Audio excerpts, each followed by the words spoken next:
पुरख निरभौ निर्वैर अकाल मूरत अजूनी सैभं गुर प्रसाद एक ओंकार सतनाम करता पुरख निरभौ निर्वैर अकाल मूरत अजूनी सैभं गुर प्रसाद एक ओंकार सतनाम करता पुरख निरभौ निर्वैर अकाल मूरत अजूनी सैभं गुर प्रसाद वाहेगुरु वाहेगुरु वाहेगुरु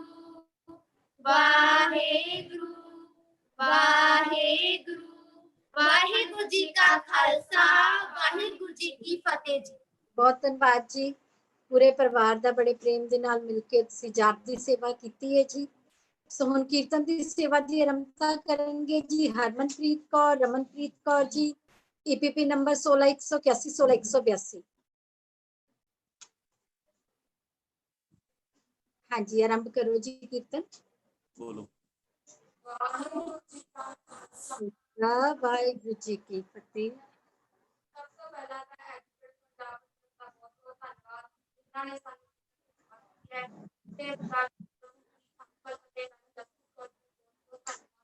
ਜਿਹੜੇ ਸਲੋਕਾਂ ਦੇ ਸਾਨੂੰ ਬਹੁਤ ਸਿੱਖਿਆ ਦੇ ਰਹੇ ਨੇ।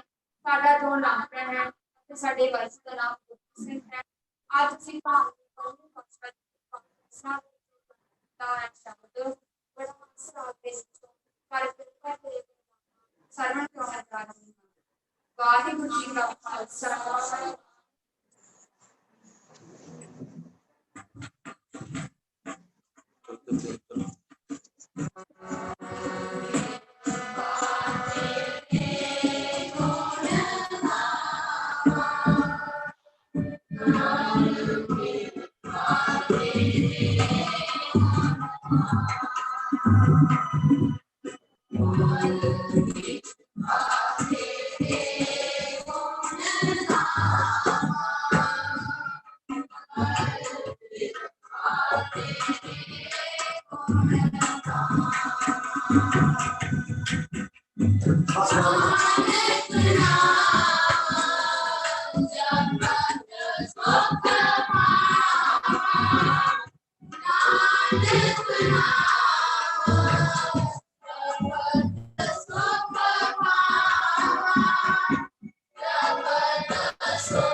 जी की फतेह।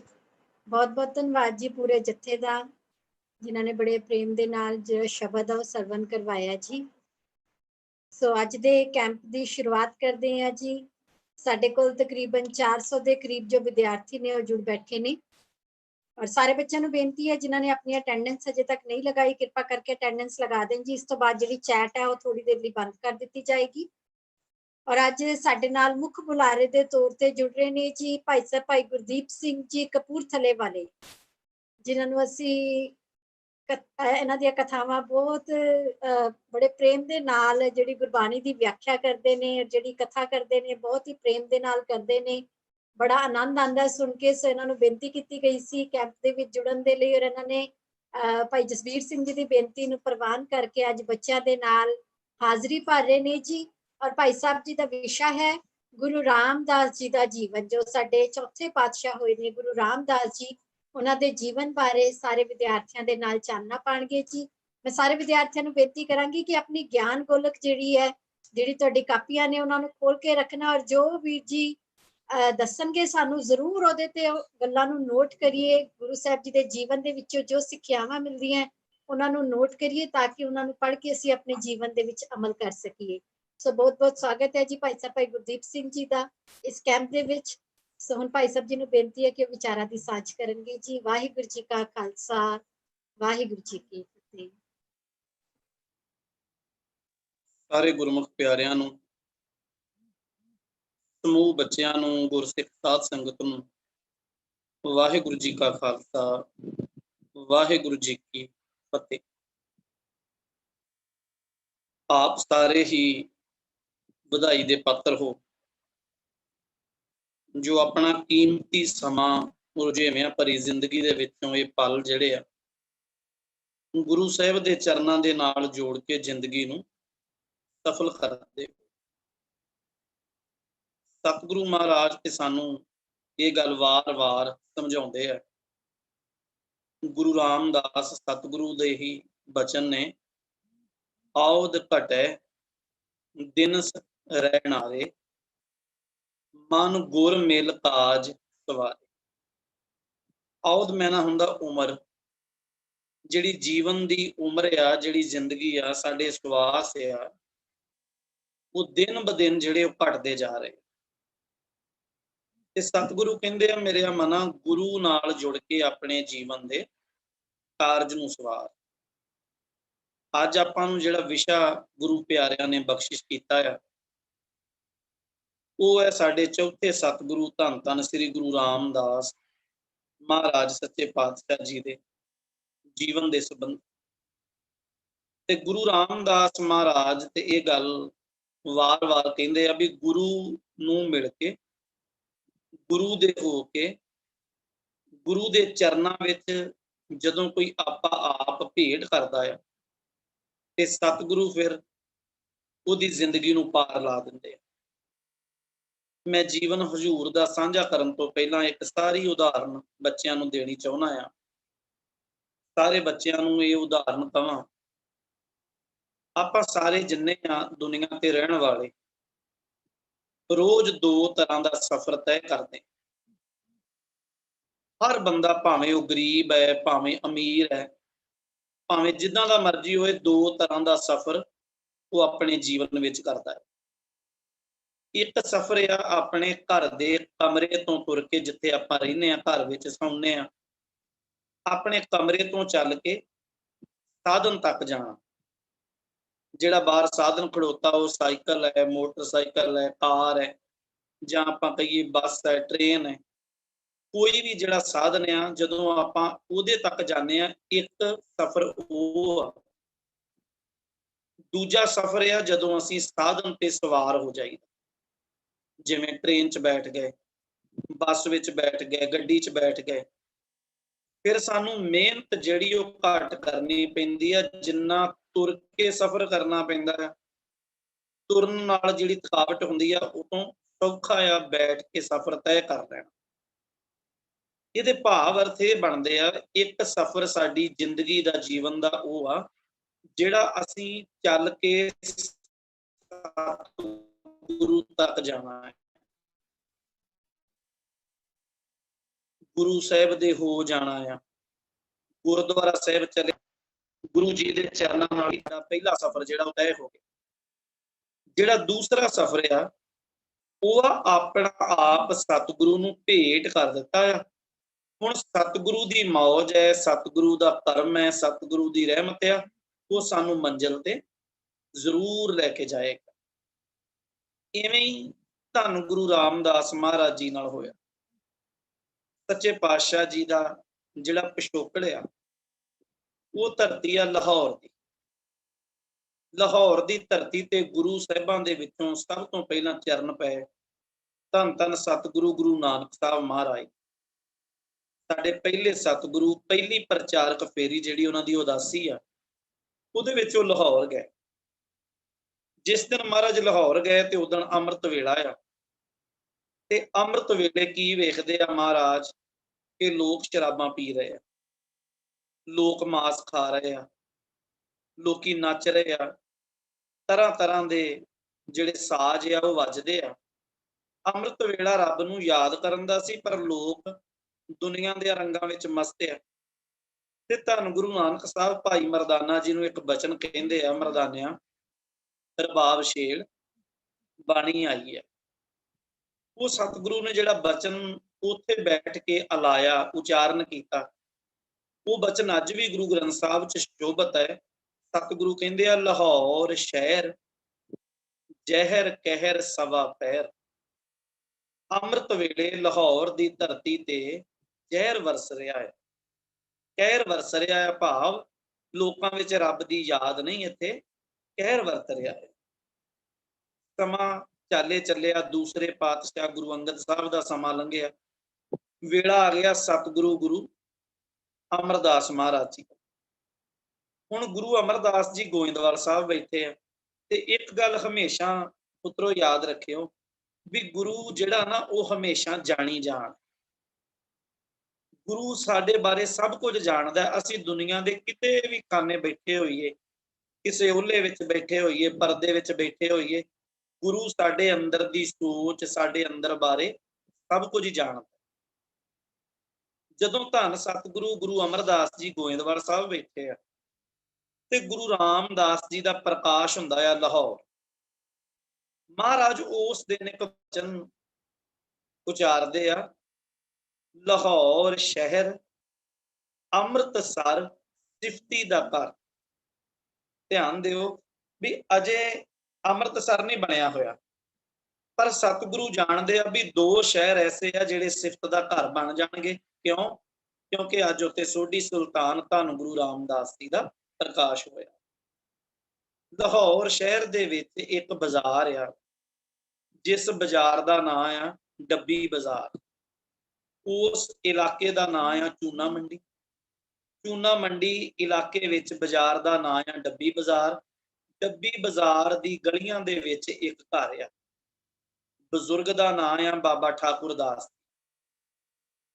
ਬਾਬੇ ਠਾਕੁਰ ਦਾਸ ਦੇ ਪੁੱਤਰ ਦਾ ਨਾਂ ਆ ਭਾਈ ਹਰਦਾਸ ਜੀ। ਭਾਈ ਹਰਦਾਸ ਜੀ ਦਾ ਵਿਆਹ ਅੰਮ੍ਰਿਤਸਰ ਸਾਹਿਬ ਸ਼ਹਿਰ ਨਹੀਂ ਉਦੋਂ ਹੈ, ਪਰ ਉਸ ਇਲਾਕੇ ਦੇ ਵਿੱਚ ਇੱਕ ਪਿੰਡ ਆ, ਜਿਸ ਪਿੰਡ ਦਾ ਨਾਂ ਆ ਬਾਸਰਕੇ ਗਿੱਲਾਂ। ਬਾਸਰਕੇ ਦੀ ਧਰਤੀ ਤੇ ਭਾਈ ਹਰਦਾਸ ਜੀ ਦਾ ਵਿਆਹ ਸਤਿਕਾਰਯੋਗ ਮਾਤਾ ਦਇਆ ਕੌਰ ਜੀ ਨਾਲ ਹੁੰਦਾ ਹੈ। ਇਹ ਬਾਬਾ ਹਰਦਾਸ ਜੀ ਤੇ ਮਾਤਾ ਦਇਆ ਕੌਰ ਜੀ, ਇਹ ਧੰਨ ਸਤਿਗੁਰੂ ਗੁਰੂ ਰਾਮਦਾਸ ਮਹਾਰਾਜ ਜੀ ਦੇ ਮਾਤਾ ਪਿਤਾ ਜੀ। ਹੁਣ ਡੱਬੀ ਬਾਜ਼ਾਰ ਚੂਨਾ ਮੰਡੀ ਰਹਿੰਦੇ ਆ ਕਾਫੀ ਸਮਾਂ ਹੋਇਆ। ਇੱਕ ਦਿਨ ਐਸਾ ਸੁਭਾਗਾ ਸਮਾਂ ਰਹਿਮਤ ਵਾਲਾ ਆਇਆ, ਜਿਸ ਦਿਨ ਭਾਈ ਹਰਦਾਸ ਜੀ ਔਰ ਮਾਂ ਦਇਆ ਕੌਰ ਦੀ ਕੁੱਖ ਤੋਂ ਸਤਿਗੁਰੂ ਧੰਨ ਗੁਰੂ ਰਾਮਦਾਸ ਮਹਾਰਾਜ ਜੀ ਦਾ ਪ੍ਰਕਾਸ਼ ਹੁੰਦਾ ਹੈ। ਤੇ ਮਾਪਿਆਂ ਨੇ ਬਚਪਨ ਦੇ ਵਿੱਚ ਜਿਹੜਾ ਨਾਂ ਰੱਖਿਆ, ਉਹ ਨਾਂ ਹੈ ਜੇਠਾ। ਜੇਠੇ ਦਾ ਅੱਖਰੀ ਅਰਥ ਜਿਹੜਾ ਬੱਚਿਓ ਉਹ ਹੁੰਦਾ ਹੈ ਵੱਡਾ। ਜਿਵੇਂ 12 ਮਹੀਨਿਆਂ ਦੇ ਵਿੱਚ ਜਿਹੜੇ ਦੇਸੀ ਮਹੀਨੇ ਆ, ਉਹਦੇ ਵਿੱਚ ਇੱਕ ਮਹੀਨਾ ਜੇਠ ਹੈ। ਅੱਜ ਤੇ ਨਹੀਂ, ਅੱਜ ਤੋਂ ਕੁਝ ਵਰ੍ਹੇ ਪਹਿਲਾਂ, ਕੁਝ ਸਾਲ ਪਹਿਲਾਂ ਜੇਠ ਦਾ ਮਹੀਨਾ ਜਿਹੜਾ ਉਹ 32 ਦਿਨ ਦਾ ਹੁੰਦਾ ਸੀ। ਇਸ ਲਈ ਉਹਨੂੰ ਵੱਡਾ ਕਿਹਾ ਜਾਂਦਾ, ਭਾਵ ਜੇਠਾ ਕਿਹਾ ਜਾਂਦਾ। ਤੇ ਘਰ ਦੇ ਵਿੱਚ ਜਿਹੜਾ ਵੱਡਾ ਪੁੱਤ ਜਾਂ ਧੀ ਹੋਵੇ, ਉਹਨੂੰ ਅਕਸਰ ਸਾਡੇ ਬਜ਼ੁਰਗ ਜਿਹੜੇ ਜੇਠਾ ਪੁੱਤ ਜਾਂ ਜੇਠੀ ਧੀ ਕਹਿੰਦੇ ਸੀ। ਇਸ ਲਈ ਮਹਾਰਾਜ ਜੀ ਦਾ ਨਾਂ ਰੱਖਿਆ ਗਿਆ ਜੇਠਾ। ਮਾਂ ਜੀ ਤੇ ਬਾਪੂ ਜੀ ਬਹੁਤ ਪਿਆਰ ਕਰਦੇ ਸੀ ਆਪਣੇ ਪੁੱਤ ਨੂੰ, ਜਿਵੇਂ ਸਾਡੇ ਮਾਂ-ਬਾਪ ਸਾਨੂੰ ਬਹੁਤ ਪਿਆਰ ਕਰਦੇ ਆ। ਹਰ ਸਾਡੀ ਜਿੰਨੀਆਂ ਲੋੜਾਂ ਆ ਮਾਪੇ ਸਾਡੀਆਂ ਪੂਰੀਆਂ ਕਰਦੇ। ਤੇ ਸੁਭਾਵਿਕ ਸੀ ਵੀ ਭਾਈ ਜੇਠਾ ਜੀ ਵੀ ਅਕਸਰ ਮਾਂ ਦੇ ਨਾਲ ਹੀ ਸੌਂਦੇ ਸਨ। ਰਾਤ ਨੂੰ ਛੋਟੇ ਸੀ, ਮਾਂ ਦੀ ਬਾਂਹ ਦਾ ਸਰਾਣਾ ਬਣਾ ਕੇ ਉੱਤੇ ਸਿਰ ਰੱਖ ਕੇ ਸੌਣਾ, ਮਾਂ ਨੂੰ ਗਲ ਵੱਕੜੀ ਪਾ ਕੇ ਸੌਣਾ, ਮਾਂ ਦੇ ਨਾਲ ਸੀਨੇ ਲੱਗ ਕੇ ਸੌਣਾ। ਰੋਜ਼ ਅੰਮ੍ਰਿਤ ਵੇਲੇ ਮਾਂ ਨੇ ਜਦੋਂ ਜਾਗਣਾ, ਉਹਨਾਂ ਉੱਠ ਕੇ ਇਸ਼ਨਾਨ ਕਰਨਾ ਤੇ ਬਾਣੀ ਪੜ੍ਹਨ ਵੇਲੇ ਉਹਨਾਂ ਪੁੱਤ ਨੂੰ ਠਾਲ ਲੈਣਾ, ਨਾਲ ਗੁਰੂ ਗੁਰੂ ਜਪਣਾ, ਨਾਲੇ ਪੁੱਤ ਨੂੰ ਗੁਰੂ ਦਾ ਨਾਮ ਜਿਹੜਾ ਉਹ ਸੁਣਾਉਣਾ। ਸਮਾਂ ਏਦਾਂ ਚੱਲਦਾ ਗਿਆ, ਤਕਰੀਬਨ ਜ਼ਿੰਦਗੀ ਦੇ 5 ਸਾਲ ਏਦਾਂ ਬੀਤ ਗਏ। ਇੱਕ ਦਿਨ ਏਦਾਂ ਦਾ ਹੋਇਆ, ਰੋਜ਼ ਮਾਂ ਅੰਮ੍ਰਿਤ ਵੇਲੇ ਉੱਠਦੀ ਸੀ ਤੇ ਪੁੱਤ ਨੂੰ ਠਾਲਦੀ ਸੀ। ਪਰ ਅੱਜ ਕੀ ਹੋਇਆ ਵੀ ਭਾਈ ਜੇਠਾ ਜੀ ਦੀ ਅੱਖ ਖੁੱਲੀ, ਅੰਮ੍ਰਿਤ ਵੇਲਾ ਆ, ਉੱਠੇ, ਉਹਨਾਂ ਮੂੰਹ ਹੱਥ ਧੋਤਾ, ਧਿਆਨ ਮਾਰਿਆ ਵੀ ਮਾਂ ਨਹੀਂ ਉੱਠੀ।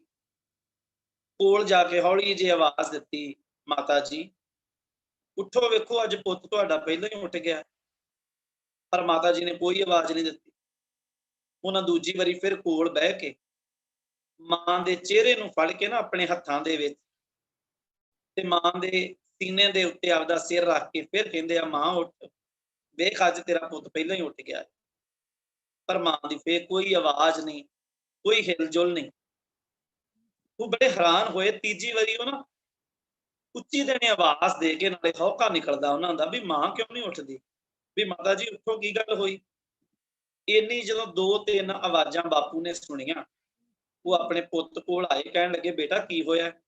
ਕਹਿਣ ਲੱਗੇ ਪਿਤਾ ਜੀ ਮੈਂ ਸਵੇਰ ਦਾ ਮਾਂ ਨੂੰ ਠਾਲਦਾ ਪਰ ਮਾਂ ਉੱਠਦੀ ਨਹੀਂ। ਜਦੋਂ ਬਾਬਾ ਹਰਦਾਸ ਜੀ ਨੇ ਵੇਖਿਆ ਆਪਣੀ ਪਤਨੀ ਨੂੰ, ਤੇ ਉਹ ਆਪਣੇ ਪੁੱਤ ਨੂੰ ਚੁੱਕ ਕੇ ਸੀਨੇ ਲਾ ਕੇ ਕਹਿੰਦੇ ਆ, ਬੇਟਾ ਮਾਂ ਉੱਥੇ ਚਲੀ ਗਈ ਆ ਜਿੱਥੋਂ ਕਦੇ ਕੋਈ ਮੁੜ ਕੇ ਨਹੀਂ ਆਉਂਦਾ। ਭਾਵ ਮਾਤਾ ਜੀ ਚੜ੍ਹਾਈ ਕਰ ਗਏ। 5 ਸਾਲ ਦੀ ਕੇਵਲ ਉਮਰ ਆ ਜਿੱਦਣ ਮਾਂ ਚਲੀ ਗਈ। ਮਾਂ ਦੇ ਜਾਣ ਦਾ ਸੁਨੇਹਾ ਨਾਨਕਾ ਪਰਿਵਾਰ ਬਸਰ ਕੇ ਗਿੱਲਾਂ।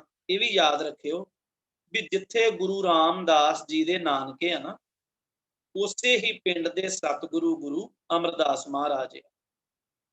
ਨਾਨਕਿਆਂ ਨੂੰ ਪਤਾ ਲੱਗਾ, ਉਹਨਾਂ ਆਪਣੀ ਬੱਚੀ ਦਾ ਹੱਥੀਂ ਸੰਸਕਾਰ ਕੀਤਾ।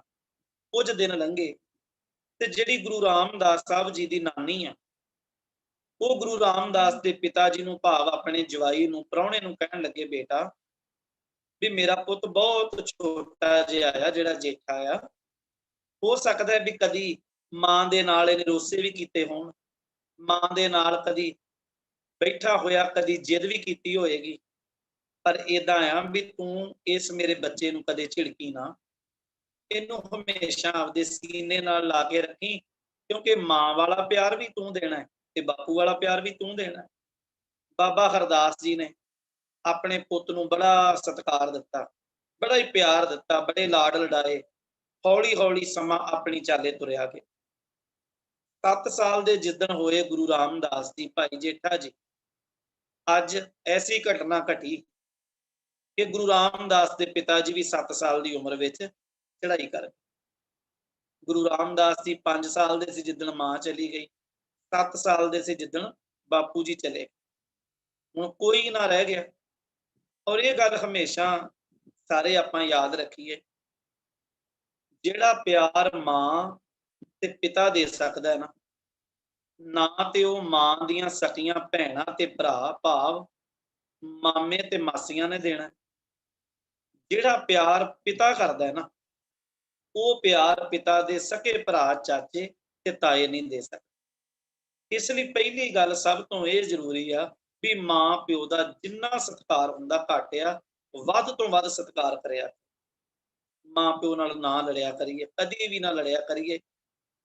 ਔਰ ਜਦੋਂ ਬਾਪੂ ਜੀ ਚੜ੍ਹਾਈ ਕਰ ਗਏ, ਨਾਨੀ ਜੀ ਫਿਰ ਆਏ ਬਾਸਰਕੇ ਤੋਂ, ਉਹਨਾਂ ਆਪਣੇ ਜਵਾਈ ਦਾ ਹੱਥੀਂ ਸੰਸਕਾਰ ਕੀਤਾ। 10-15 ਦਿਨ ਨਾਨੀ ਜੀ ਆਪਦੇ ਦੋਹਤੇ ਕੋਲ ਆਪਣੀ ਬੱਚੀ ਦੇ ਘਰ, ਡੱਬੀ ਬਾਜ਼ਾਰ ਵਾਲੇ ਘਰ ਦੇ ਵਿੱਚ ਲਾਹੌਰ ਰਹੇ। ਉਹਨਾਂ ਉਡੀਕਿਆ ਵੀ ਚਲੋ ਕੋਈ ਨਾ ਕੋਈ ਚਾਚਾ, ਕੋਈ ਤਾਇਆ, ਕੋਈ ਭੈਣ ਭਰਾ, ਕੋਈ ਆਸੇ ਪਾਸਿਓਂ ਕੋਈ ਇਸ ਮੇਰੇ ਬੱਚੇ ਦਾ ਸਹਾਰਾ ਬਣ ਜਾਏ। ਪਰ ਏਦਾਂ ਨਹੀਂ ਹੋਇਆ। ਕਿਸੇ ਨੇ ਇੱਕ ਦਿਨ ਵੀ ਆ ਕੇ ਇਹ ਨਹੀਂ ਕਿਹਾ ਵੀ ਜੇਠਿਆ ਤੈਨੂੰ ਰੋਟੀ ਮਿਲੀ ਪੁੱਤ ਕਿ ਨਹੀਂ, ਪ੍ਰਸ਼ਾਦਾ ਛਕਿਆ, ਅੱਜ ਤੈਨੂੰ ਨਵਾਇਆ ਕਿਸੇ ਨੇ, ਕੱਪੜੇ ਬਦਲੇ ਆਪਣੇ ਕਿ ਨਹੀਂ ਬਦਲੇ, ਕਿਸੇ ਨੇ ਗੱਲ ਨਾਲ ਨਾ ਲਾਇਆ। ਜਦੋਂ ਨਾਨੀ ਨੇ ਹਾਲਾਤ ਵੇਖੇ, ਉਹਨੇ ਆਖਿਆ, ਪੁੱਤ ਵੇਖ, ਇੱਥੇ ਮੈਨੂੰ ਏਦਾਂ ਲੱਗਦਾ ਵੀ ਤੇਰਾ ਕੋਈ ਵੀ ਨਹੀਂ ਹੈ, ਚੱਲ ਤੂੰ ਮੇਰੇ ਨਾਲ ਚੱਲ ਨਾਨਕੇ ਪਿੰਡ, ਆਪਾਂ ਦੋਵੇਂ ਜਿਹੜੇ ਇੱਕ ਦੂਜੇ ਦਾ ਸਹਾਰਾ ਬਣ ਜਾਾਂਗੇ, ਕਿਉਂਕਿ ਬਚਪਨ ਦੇ ਵਿੱਚ ਵੀ ਸਹਾਰੇ ਦੀ ਲੋੜ ਆ ਤੇ ਬਜ਼ੁਰਗੀ ਉਮਰ ਵਿੱਚ ਵੀ ਸਹਾਰੇ ਦੀ ਲੋੜ ਆ। ਤੂੰ ਮੇਰਾ ਸਹਾਰਾ ਬਣੀ ਤੇ ਮੈਂ ਤੇਰਾ ਸਹਾਰਾ ਬਣੂ। ਨਾਨੀ ਦੇ ਨਾਲ ਇੱਕ ਛੋਟੇ ਜਿਹੇ ਕੱਪੜੇ ਦੀ ਗੱਠ ਦੇ ਵਿੱਚ ਆਪਣੇ ਕੱਪੜਿਆਂ ਨੂੰ ਬੰਨ੍ਹ ਕੇ ਭਾਈ ਜੇਠਾ ਜੀ ਆਪਣੀ ਨਾਨੀ ਦੇ ਨਾਲ ਤੁਰ ਪਏ। ਜਦੋਂ ਉਹਨਾਂ ਆਪਣੇ ਘਰ ਦਾ ਦਰਵਾਜ਼ਾ ਬੰਦ ਕੀਤਾ ਨਾ, ਤੇ ਗੁਰੂ ਰਾਮਦਾਸ ਜੀ ਦੀਆਂ ਅੱਖਾਂ ਭਰ ਆਈਆਂ। ਉਹ ਕਹਿੰਦੇ ਆ, ਐ ਵਾਹਿਗੁਰੂ ਪਰਮਾਤਮਾ, ਕਦੀ ਮੇਰੇ ਘਰ ਦਾ ਇਹ ਦਰਵਾਜ਼ਾ ਦੁਬਾਰਾ ਖੁੱਲੇਗਾ ਕਿ ਨਹੀਂ ਖੁੱਲੇਗਾ। ਇਤਿਹਾਸਕਾਰ ਕਹਿੰਦੇ ਆ ਵੀ ਲੋਕੀ ਗਲੀਆਂ ਦੇ ਕੱਖ ਤੇ ਸਾਂਭ ਕੇ ਸੌਂ ਗਏ, ਪਰ ਕਿਸੇ ਨੇ ਆਵਾਜ਼ ਨਹੀਂ ਦਿੱਤੀ ਵੀ ਸਾਡੇ ਹਰਦਾਸ ਦਾ ਪੁੱਤ ਭਾਈ ਜੇਠਾ ਅੱਜ ਯਤੀਮ ਹੋ ਕੇ ਲਾਹੌਰੋਂ ਜਾ ਰਿਹਾ। ਨਾਨੀ ਦੀ ਉਂਗਲ ਪਕੜ ਕੇ ਜਦੋਂ ਨਾਨਕੇ ਨਗਰ ਆ ਗਿਆ ਨਾ ਮਹਾਰਾਜ, 3-4 ਦਿਨ ਨਾਨੀ ਨੇ ਕੋਲ ਰੱਖਿਆ। ਕਹਿਣ ਲੱਗੀ, ਪੁੱਤ ਆਪਣੇ ਘਰੇ ਇੰਨਾ ਕੁਝ ਹੈ ਨਹੀਂ ਵੀ ਆਪਾਂ ਬਹਿ ਕੇ ਖਾ ਸਕੀਏ, ਇੰਜ ਕਰ, ਮੈਂ ਤੈਨੂੰ ਰੋਜ਼ ਛੋਲੇ ਉਬਾਲ ਦਿਆ ਕਰਾਂਗੀ ਤੇ ਘੁੰਗਣੀਆਂ ਬਣਾ ਕੇ ਤੂੰ ਸਿਰ ਦੇ ਉੱਤੇ ਛਾਬੀ ਚੱਕ ਕੇ ਨਾ ਤੇ ਗਲੀਆਂ ਵਿੱਚ ਹੋਕੇ ਦੇ ਦੇ ਕੇ ਵੇਚਿਆ ਕਰ। ਜਦੋਂ ਕੋਈ ਗਲੀ ਵਿੱਚ ਦੀ ਅੱਜ ਸਬਜ਼ੀ ਦੇਣ ਵਾਲਾ ਹੋਕਾ ਦੇ ਕੇ ਲੰਘਦਾ ਨਾ, ਉੱਚੀ ਉੱਚੀ ਅਸੀਂ ਸਾਰੇ ਵੇਖਦੇ ਹਾਂ। ਇਹ ਯਾਦ ਰੱਖਿਓ ਵੀ ਗੁਰੂ ਰਾਮਦਾਸ ਜੀ 7 ਸਾਲ ਦੀ ਉਮਰ 'ਚ ਸਿਰ ਦੇ ਉੱਤੇ ਨਿੱਕਾ ਜਿਹਾ ਛਾਬਾ ਰੱਖ ਕੇ ਤੇ ਉੱਚੀ ਉੱਚੀ ਹਾਕਾਂ ਦੇ ਕੇ, ਆਵਾਜ਼ਾਂ ਦੇ ਕੇ ਇਹ ਕਹਿੰਦੇ ਸੀ ਵੀ ਛੋਲੇ ਲੈ ਲਓ, ਘੁੰਗਣੀਆਂ ਲੈ ਲਓ। ਮਹਾਰਾਜ ਏਦਾਂ ਕਰਦੇ। रोज उन्होंने जिहड़े छोले वेचने, जिहड़े पैसे वटने, वो लिया के नानी नूं दे देने। नानी ने होर छोले लियाने, उबालना, लूण मिर्च ला देना, अगले दिन सतगुरु ने फिर चल जाना। इदां ना कोई 2 महीने लंघे। एक दिन बड़ी वड्डी घटना घटी पिंड दे विच। वो घटना इदां दी सी भी अज शाम नूं ना जदों गुरु रामदास जी नन्नी उमरे वापस आए, शाबा उन्हां एक पासे रखिया ते नानी दे गल लग के ना, गल वकड़ी पा के नानी दे एक गल कहिंदे आ, नानी मैं तैनूं एक सवाल पुछां, तू मैनूं सही सही उहदा जवाब दें। नानी मत्था चुम के कहंदी आ, दस मेरे पुत्रा की पुछना है? गुरु रामदास कहंदे आ, नानी मैनूं सच्ची दस भी मैं किन्ना क माड़ा बच्चा है, मैं माड़ा है ना? नानी कहंदी आ, ना कौन कहंदा भी मेरा जेठा माड़ा है, मेरा जेठा ते बहुत चढ़दी कला वाला है। गुरु रामदास कहंदे आ, नहीं नानी तैनूं सच दसना पैना है भी मैं किन्ना क माड़ा है। जदों दूजी वारी कहा ते नानी जी दे अथरू आ गया भी मेरे पुੱਤ ਨੂੰ अज मेरे दोते ਨੂੰ किसी ने कुछ कहा होया जरूर। नानी फिर पुछदी है भी पुੱਤ होया की है, किसी ने कहा कुछ? कहण लगे नहीं।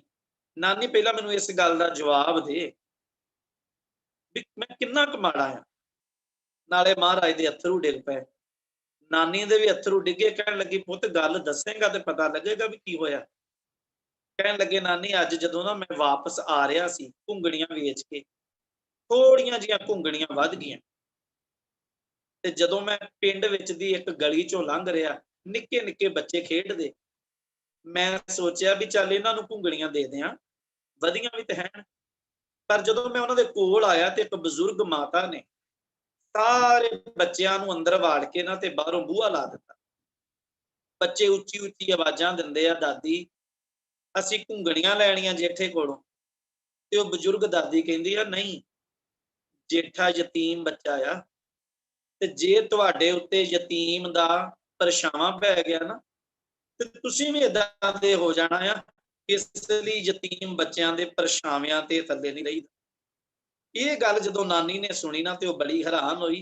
नानी दे मन च एक विचार आई भी पता नहीं कदों मैं इस दुनिया तो चल जावां, मैं बुढ़ी हां, पर मेरे दोतरे नूं लोक ठोकरां मारन।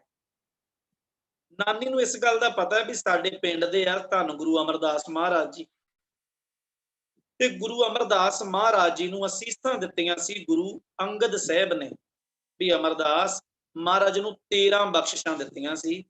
महाराज ने आख्या सी तूं है निमाणियां दा माण, निताणियां दा ताण, निउटियां दी ओट, निआसरियां दे आसरे, ने गत्तियां दी गत्त, ने पत्तियां दी पत्त, ने धिरियां दी धिर, ने घरियां दा घर। बड़ियां बख्शिशां दित्तियां ते नानी नूं पता सी भी जे इन्नियां बख्शिशां वाले गुरु अमरदास कोल चल गए ना ते ओह खाली नहीं मोड़ने।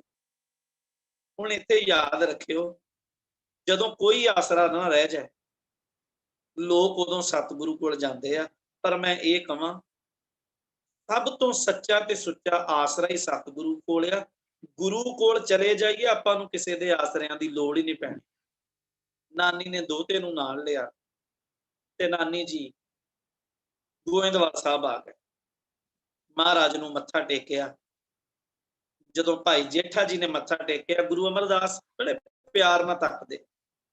महाराज पुछदे आ, पुੱਤ तेरा नां की है? ते भाई जेठा हाथ जोड़ के कहंदे आ, महाराज मेरा नां है जेठा।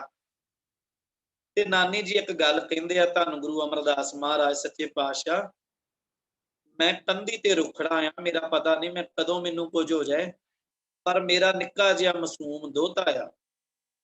सच्चे पातशाह तुसीं इहदे बख्शिशवान हो, तुसीं मेरे बच्चे दे सिर ते हथ रखे, इहदा सहारा बन जाओ, इहदा कोई सहारा नहीं।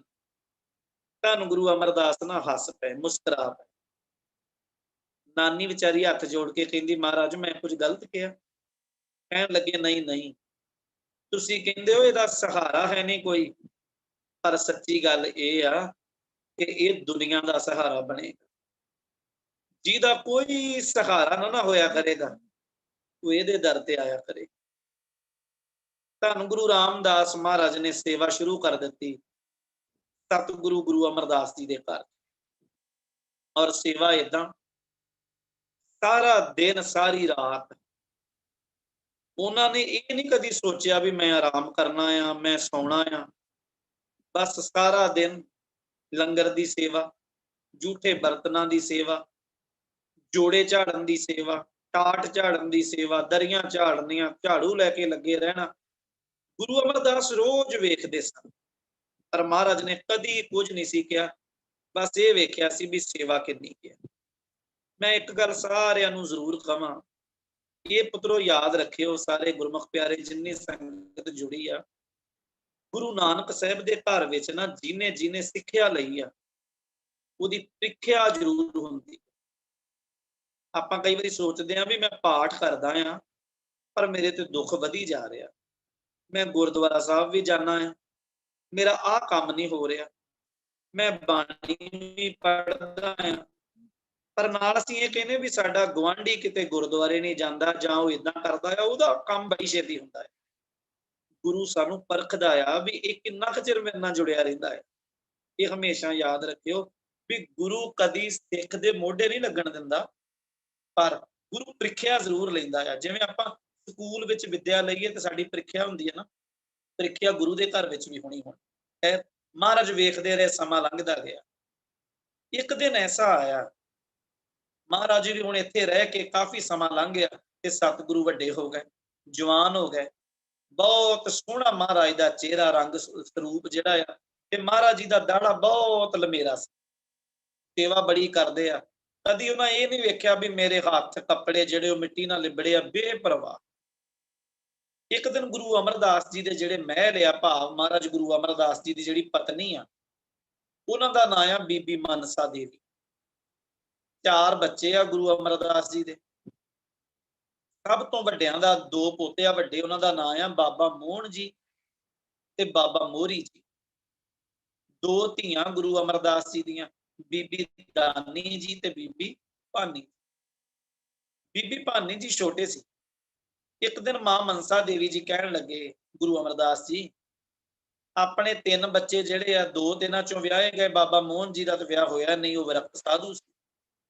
ਕਹਿਣ ਲੱਗੇ ਜਿਹੜੀ ਬੱਚੀ ਆ ਸਭ ਤੋਂ ਛੋਟੀ ਭਾਨੀ, ਉਹ ਜਵਾਨ ਹੋ ਗਈ ਆ, ਤੇ ਆਪਾਂ ਵਿਆਹ ਕਰ ਦਈਏ ਭਾਨੀ ਦਾ। ਮਹਾਰਾਜ ਮੁਸਕਰਾ ਕੇ ਕਹਿੰਦੇ ਵੀ ਜ਼ਰੂਰ ਕਰਨਾ ਚਾਹੀਦਾ, ਪਰ ਇਹ ਦੱਸੋ ਵੀ ਤੁਸੀਂ ਕੀ ਚਾਹੁੰਦੇ ਹੋ, ਵੀ ਵਰ ਕਿੱਦਾਂ ਦਾ ਹੋਵੇ, ਲੜਕਾ ਕਿੱਦਾਂ ਦਾ ਹੋਵੇ, ਕੀ ਚਾਹੁੰਦੇ ਹੋ?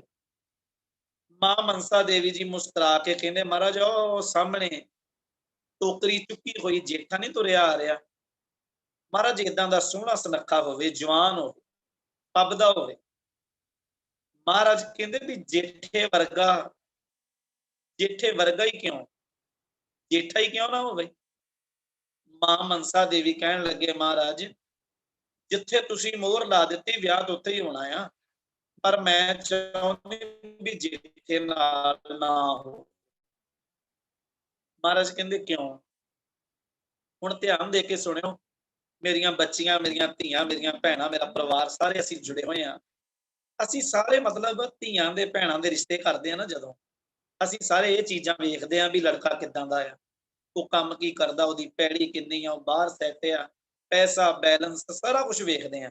ਪਰ ਸੱਚੀ ਦੱਸਿਓ ਵੀ ਕਦੀ ਕਿਸੇ ਨੇ ਇਹ ਸੋਚਿਆ ਵੀ ਸਾਡੀ ਇਹ ਸ਼ਰਤ ਹੋਵੇ, ਬੱਚਾ ਅੰਮ੍ਰਿਤਧਾਰੀ ਚਾਹੀਦਾ, ਉਹ ਬਾਣੀਆਂ ਨਾਲ ਜੁੜਿਆ ਹੋਵੇ, ਉਹ ਨਿਤਨੇਮ ਜ਼ਰੂਰ ਕਰਦਾ ਹੋਵੇ, ਉਹ ਗੁਰਦੁਆਰਾ ਸਾਹਿਬ ਜ਼ਰੂਰ ਜਾਂਦਾ ਹੋਵੇ? ਅਸੀਂ ਬਹੁਤ ਘੱਟ ਆ ਜਿਹੜੇ ਇਹ ਗੱਲਾਂ ਵੀ ਪੁੱਛਦੇ। ਮਾਤਾ ਮਨਸਾ ਦੇਵੀ ਕਹਿਣ ਲੱਗੇ, ਗੁਰੂ ਅਮਰਦਾਸ ਜੀ ਪਹਿਲੀ ਗੱਲ ਤੇ ਜੇਠੇ ਦਾ ਮਾਂ ਪਿਓ ਹੈ, ਉਦਾਂ ਹੀ ਯਤੀਮ ਆ। ਦੂਜੀ ਗੱਲ ਆ ਵੀ ਇਹਦੇ ਕੋਲ ਕੱਪੜੇ ਵੀ ਹੈ ਨਹੀਂ, 2 ਹੀ ਚੋਲੇ ਆ, ਇੱਕ ਲਾ ਲੈਂਦਾ ਆ, ਇੱਕ ਪਾ ਲੈਂਦਾ ਆ, ਉਹ ਧੋ ਲੈਂਦਾ ਹੈ। ਤੀਜੀ ਗੱਲ, ਮਹਾਰਾਜ ਇਹ ਆਪ ਲੰਗਰ ਚੋਂ ਪ੍ਰਸ਼ਾਦਾ ਛਕਦਾ ਹੈ, ਇਹ ਆਪਣੀ ਧੀ ਨੂੰ ਕਿੱਥੋਂ ਖਵਾਏਗਾ? ਤੇ ਚੌਥੀ ਗੱਲ ਆ, ਮਹਾਰਾਜ ਇਹਦਾ ਹੈ ਹੀ ਕੋਈ ਨਹੀਂ, ਤੇ ਇਹ ਘਰ ਬਾਹਰ ਕੋਈ ਨਹੀਂਗਾ, ਤੇ ਬੱਚੀ ਨੂੰ ਰੱਖੂਗਾ ਕਿੱਥੇ? ਗੁਰੂ ਅਮਰਦਾਸ ਕਹਿੰਦੇ ਆ ਵੀ ਤੁਹਾਡੀਆਂ ਗੱਲਾਂ ਬਿਲਕੁਲ ਠੀਕ ਆ, ਪਰ ਮੈਂ ਸੱਚ ਦੱਸਾਂ, ਧਿਆਨ ਦੇ ਕੇ ਸੁਣਿਓ, ਵੀ ਤੁਸੀਂ ਕਹਿੰਦੇ ਹੋ ਇਹਦੇ ਘਰੇ ਪ੍ਰਸ਼ਾਦਾ ਹੈ ਨਹੀਂ ਛਕਣ ਵਾਸਤੇ, ਇਹ ਲੰਗਰ ਚੋਂ ਖਾਂਦਾ ਹੈ। ਮਹਾਰਾਜ ਕਹਿੰਦੇ ਇੱਕ ਦਿਨ ਆਉਣਾ ਆ, ਦੁਨੀਆ ਤੇ ਭਾਵੇਂ ਕੋਈ ਭੁੱਖਾ ਸੌਵੇਂ, ਪਰ ਜੇਠੇ ਦੇ ਦਰ ਤੇ ਆਇਆ ਕਦੀ ਕੋਈ ਭੁੱਖਾ ਨਹੀਂ ਰਹੇਗਾ। ਭਾਵ ਆਉਣ ਵਾਲੇ ਸਮੇਂ 'ਚ ਜਿਹੜਾ ਹਰਿਮੰਦਰ ਸਾਹਿਬ ਬਣਨਾ ਆ, ਉਹ ਘਰ ਗੁਰੂ ਰਾਮਦਾਸ ਦਾ ਏਦਾਂ ਦਾ ਹੋਣਾ ਆ ਵੀ ਉੱਥੇ ਕਦੀ ਕੋਈ ਭੁੱਖਾ ਨਹੀਂ ਰਹਿ ਸਕਦਾ। ਪਰ ਇਹਦੇ ਦਰ ਤੇ ਰੁਮਾਲਾ ਸਾਹਿਬ ਚੜਾਉਣ ਵਾਲਿਆਂ ਦੀਆਂ ਲਾਈਨਾਂ ਲੱਗੀਆਂ ਹੋਇਆ ਕਰਨਗੀਆਂ। ਅੱਜ ਕਿਸੇ ਨੇ ਰੁਮਾਲਾ ਸਾਹਿਬ ਚੰਦੋਆ ਸਾਹਿਬ ਦੀ ਸੇਵਾ ਲੈਣੀ ਹੋਵੇ ਨਾ ਹਰਿਮੰਦਰ ਸਾਹਿਬ, 3 ਸਾਲ ਬਾਅਦ ਜਾ ਕੇ ਸੇਵਾ ਮਿਲਣੀ ਆ, ਇੰਨੀ ਲੰਮੀ ਵੇਟਿੰਗ ਚੱਲਦੀ। ਤੁਸੀਂ ਕਹਿੰਦੇ ਹੋ ਵੀ ਜੇਠੇ ਦੇ ਨਾਲ ਆਏਗਾ ਕੌਣ, ਬਰਾਤ ਵਿੱਚ ਕੌਣ ਆਏਗਾ? ਪਰ ਸੱਚ ਇਹ ਆ, ਇਹਦੀ ਬਰਾਤੇ ਕੋਈ ਆਵੇ ਭਾਵੇਂ ਨਾ ਆਏ, ਪਰ ਜਦੋਂ ਮੇਰੀ ਕੌਮ ਦਾ, ਮੇਰੇ ਸਿੱਖਾਂ ਦਾ ਵਿਆਹ ਹੋਇਆ ਕਰੇਗਾ ਨਾ, ਤੇ ਭਾਈ ਜੇਠੇ ਦੀ ਭਾਵ ਗੁਰੂ ਰਾਮਦਾਸ ਜੀ ਦੇ ਸ਼ਬਦਾਂ ਦੀ ਹਾਜ਼ਰੀ ਤੋਂ ਬਿਨਾਂ ਸਿੱਖ ਦਾ ਵਿਆਹ ਨਹੀਂ ਹੋ ਸਕਦਾ। ਯਾਦ ਰੱਖਿਓ, ਜਿਹੜੀਆਂ 4 ਲਾਵਾਂ ਪੜ੍ਹਦੇ ਆ ਨਾ, ਉਹ ਗੁਰੂ ਰਾਮਦਾਸ ਜੀ ਦੀਆਂ ਉਚਾਰਨ ਕੀਤੀਆਂ ਹੋਈਆਂ ਆ। ਹਰ ਸਿੱਖ ਦੇ ਵਿਆਹ ਵਿੱਚ ਗੁਰੂ ਰਾਮਦਾਸ ਦੀ ਹਾਜ਼ਰੀ ਲੱਗਦੀ। ਖੈਰ ਜੀ, ਇਹ ਸਮਾਂ ਮਹਾਰਾਜ ਰਹਿਮਤਾਂ ਦਿੱਤੀਆਂ ਤੇ ਸਤਿਗੁਰੂ ਜੀ ਦੀ ਕਿਰਪਾ ਵਰਤੀ ਤੇ ਮਹਾਰਾਜ ਗੁਰੂ ਰਾਮਦਾਸ ਜੀ ਦਾ ਵਿਆਹ ਹੋ ਗਿਆ। ਸਮਾਂ ਫਿਰ ਚਾਲੇ ਚੱਲਦਾ ਆ। ਉਹਨਾਂ ਕਦੀ ਇਹ ਨਹੀਂ ਸੀ ਸਮਝਿਆ ਵੀ ਮੈਂ ਗੁਰੂ ਅਮਰਦਾਸ ਦੇ ਘਰ ਦਾ ਜਵਾਈ ਹਾਂ। ਉਹ ਹਮੇਸ਼ਾ ਸਿੱਖ ਬਣ ਕੇ ਵਿਚਰੇ, ਸਿੱਖ ਬਣ ਕੇ ਰਹੇ। ਹੌਲੀ ਹੌਲੀ ਇਹ ਗੱਲ ਲਾਹੌਰ ਪਹੁੰਚ ਗਈ ਚਾਚੇ ਤਾਇਆਂ ਦੇ ਕੋਲ ਵੀ ਜਿਹੜਾ ਹਰਦਾਸ ਦਾ ਪੋਤੇ ਹੈ ਨਾ ਜੇਠਾ, ਉਹ ਅੱਜ ਕੱਲ ਗੁਰੂ ਅਮਰਦਾਸ ਜੀ ਦੇ ਘਰ ਦਾ ਜਵਾਈ ਬਣ ਗਿਆ ਹੈ। ਤੇ ਗੁਰੂ ਅਮਰਦਾਸ ਜੀ ਦਾ ਉਸ ਵੇਲੇ ਬਹੁਤ ਨਾਂ ਸੀ, ਕਿਉਂਕਿ ਗੁਰੂ ਨਾਨਕ ਸਾਹਿਬ ਦੀ ਗੱਦੀ ਬਹੁਤ ਬਖਸ਼ਿਸ਼ਾਂ ਵਾਲੀ ਸੀ। ਜਦੋਂ ਇਹ ਗੱਲ ਚਾਚੇ ਤਾਇਆਂ ਸੁਣੀ, ਉਹ ਇਕੱਠੇ ਹੋ ਕੇ ਸਾਰਾ ਸ਼ਰੀਕਾ ਭਾਈਚਾਰਾ ਗੋਇੰਦਵਾਲ ਸਾਹਿਬ ਆ ਗਿਆ। ਜਦੋਂ ਗੋਇੰਦਵਾਲ ਸਾਹਿਬ ਆਇਆ ਤੇ ਸੋਚਿਆ ਵੀ ਸਾਡਾ ਜੇਠਾ 7 ਸਾਲਾਂ ਦਾ ਸੀ ਜਦੋਂ ਲਾਹੌਰੋਂ ਆਇਆ, ਤੇ ਹੁਣ ਤੇ ਉਮਰ ਜਿਹੜੀ ਉਹ 24-25 ਸਾਲ ਹੋ ਗਈ। ਪਛਾਣ ਆਈ ਨਾ, ਦਾੜਾ ਬਹੁਤ ਲੰਬਾ ਸੀ ਮਹਾਰਾਜ ਜੀ ਦਾ, ਸੋਹਣੇ ਸੁਨੱਖੇ ਉੱਚੇ ਜਵਾਨ ਗੱਭਰੂ ਸਨ। ਇੱਕ ਨੌਜਵਾਨ ਦੇ ਕੋਲ ਆ ਕੇ ਨਾ, ਨੌਜਵਾਨ ਨੇ ਸਿਰ ਦੇ ਉੱਤੇ ਮਿੱਟੀ ਦਾ ਟੋਕਰਾ ਚੁੱਕਿਆ ਹੋਇਆ। ਚਾਚੇ ਤਾਏ ਜਿਹੜੇ ਬਜ਼ੁਰਗ ਲਾਹੌਰੋਂ ਆਏ, ਉਹ ਪੁੱਛਦੇ ਆ, ਬੇਟਾ ਵੀ ਤੂੰ ਇੱਥੇ ਹੀ ਰਹਿਣਾ? ਉਹ ਕਹਿਣ ਲੱਗੇ, ਹਾਂਜੀ। ਕਹਿੰਦੇ ਅਸੀਂ ਗੁਰੂ ਅਮਰਦਾਸ ਦੇ ਜਵਾਈ ਨੂੰ ਮਿਲਣਾ ਹੈ, ਉਹਦਾ ਨਾਂ ਆ ਜੇਠਾ। ਤੇ ਉਹ ਨੌਜਵਾਨ ਕੋਈ ਹੋਰ ਨਹੀਂ, ਉਹ ਭਾਈ ਜੇਠਾ ਜੀ ਸਨ। ਉਹਨਾਂ ਟੋਕਰਾ ਲਾਇਆ ਸਿਰ ਤੋਂ, ਸਾਰੇ ਬਜ਼ੁਰਗਾਂ ਦੇ ਪੈਰੀਂ ਹੱਥ ਲਾ ਕੇ ਮਿਲੇ, ਕਹਿਣ ਲੱਗੇ, ਚਾਚਾ ਜੀ, ਤਾਇਆ ਜੀ, ਮੈਂ ਹੀ ਆ ਤੁਹਾਡਾ ਜੇਠਾ, ਪਛਾਣਿਆ ਨਹੀਂ ਤੁਸੀਂ ਮੈਨੂੰ? ਜਦੋਂ ਇੰਨੀ ਗੱਲ ਆਖੀ ਤੇ ਉਹ ਸਾਰੇ ਕ੍ਰੋਧ ਵਿੱਚ ਆ ਗਏ।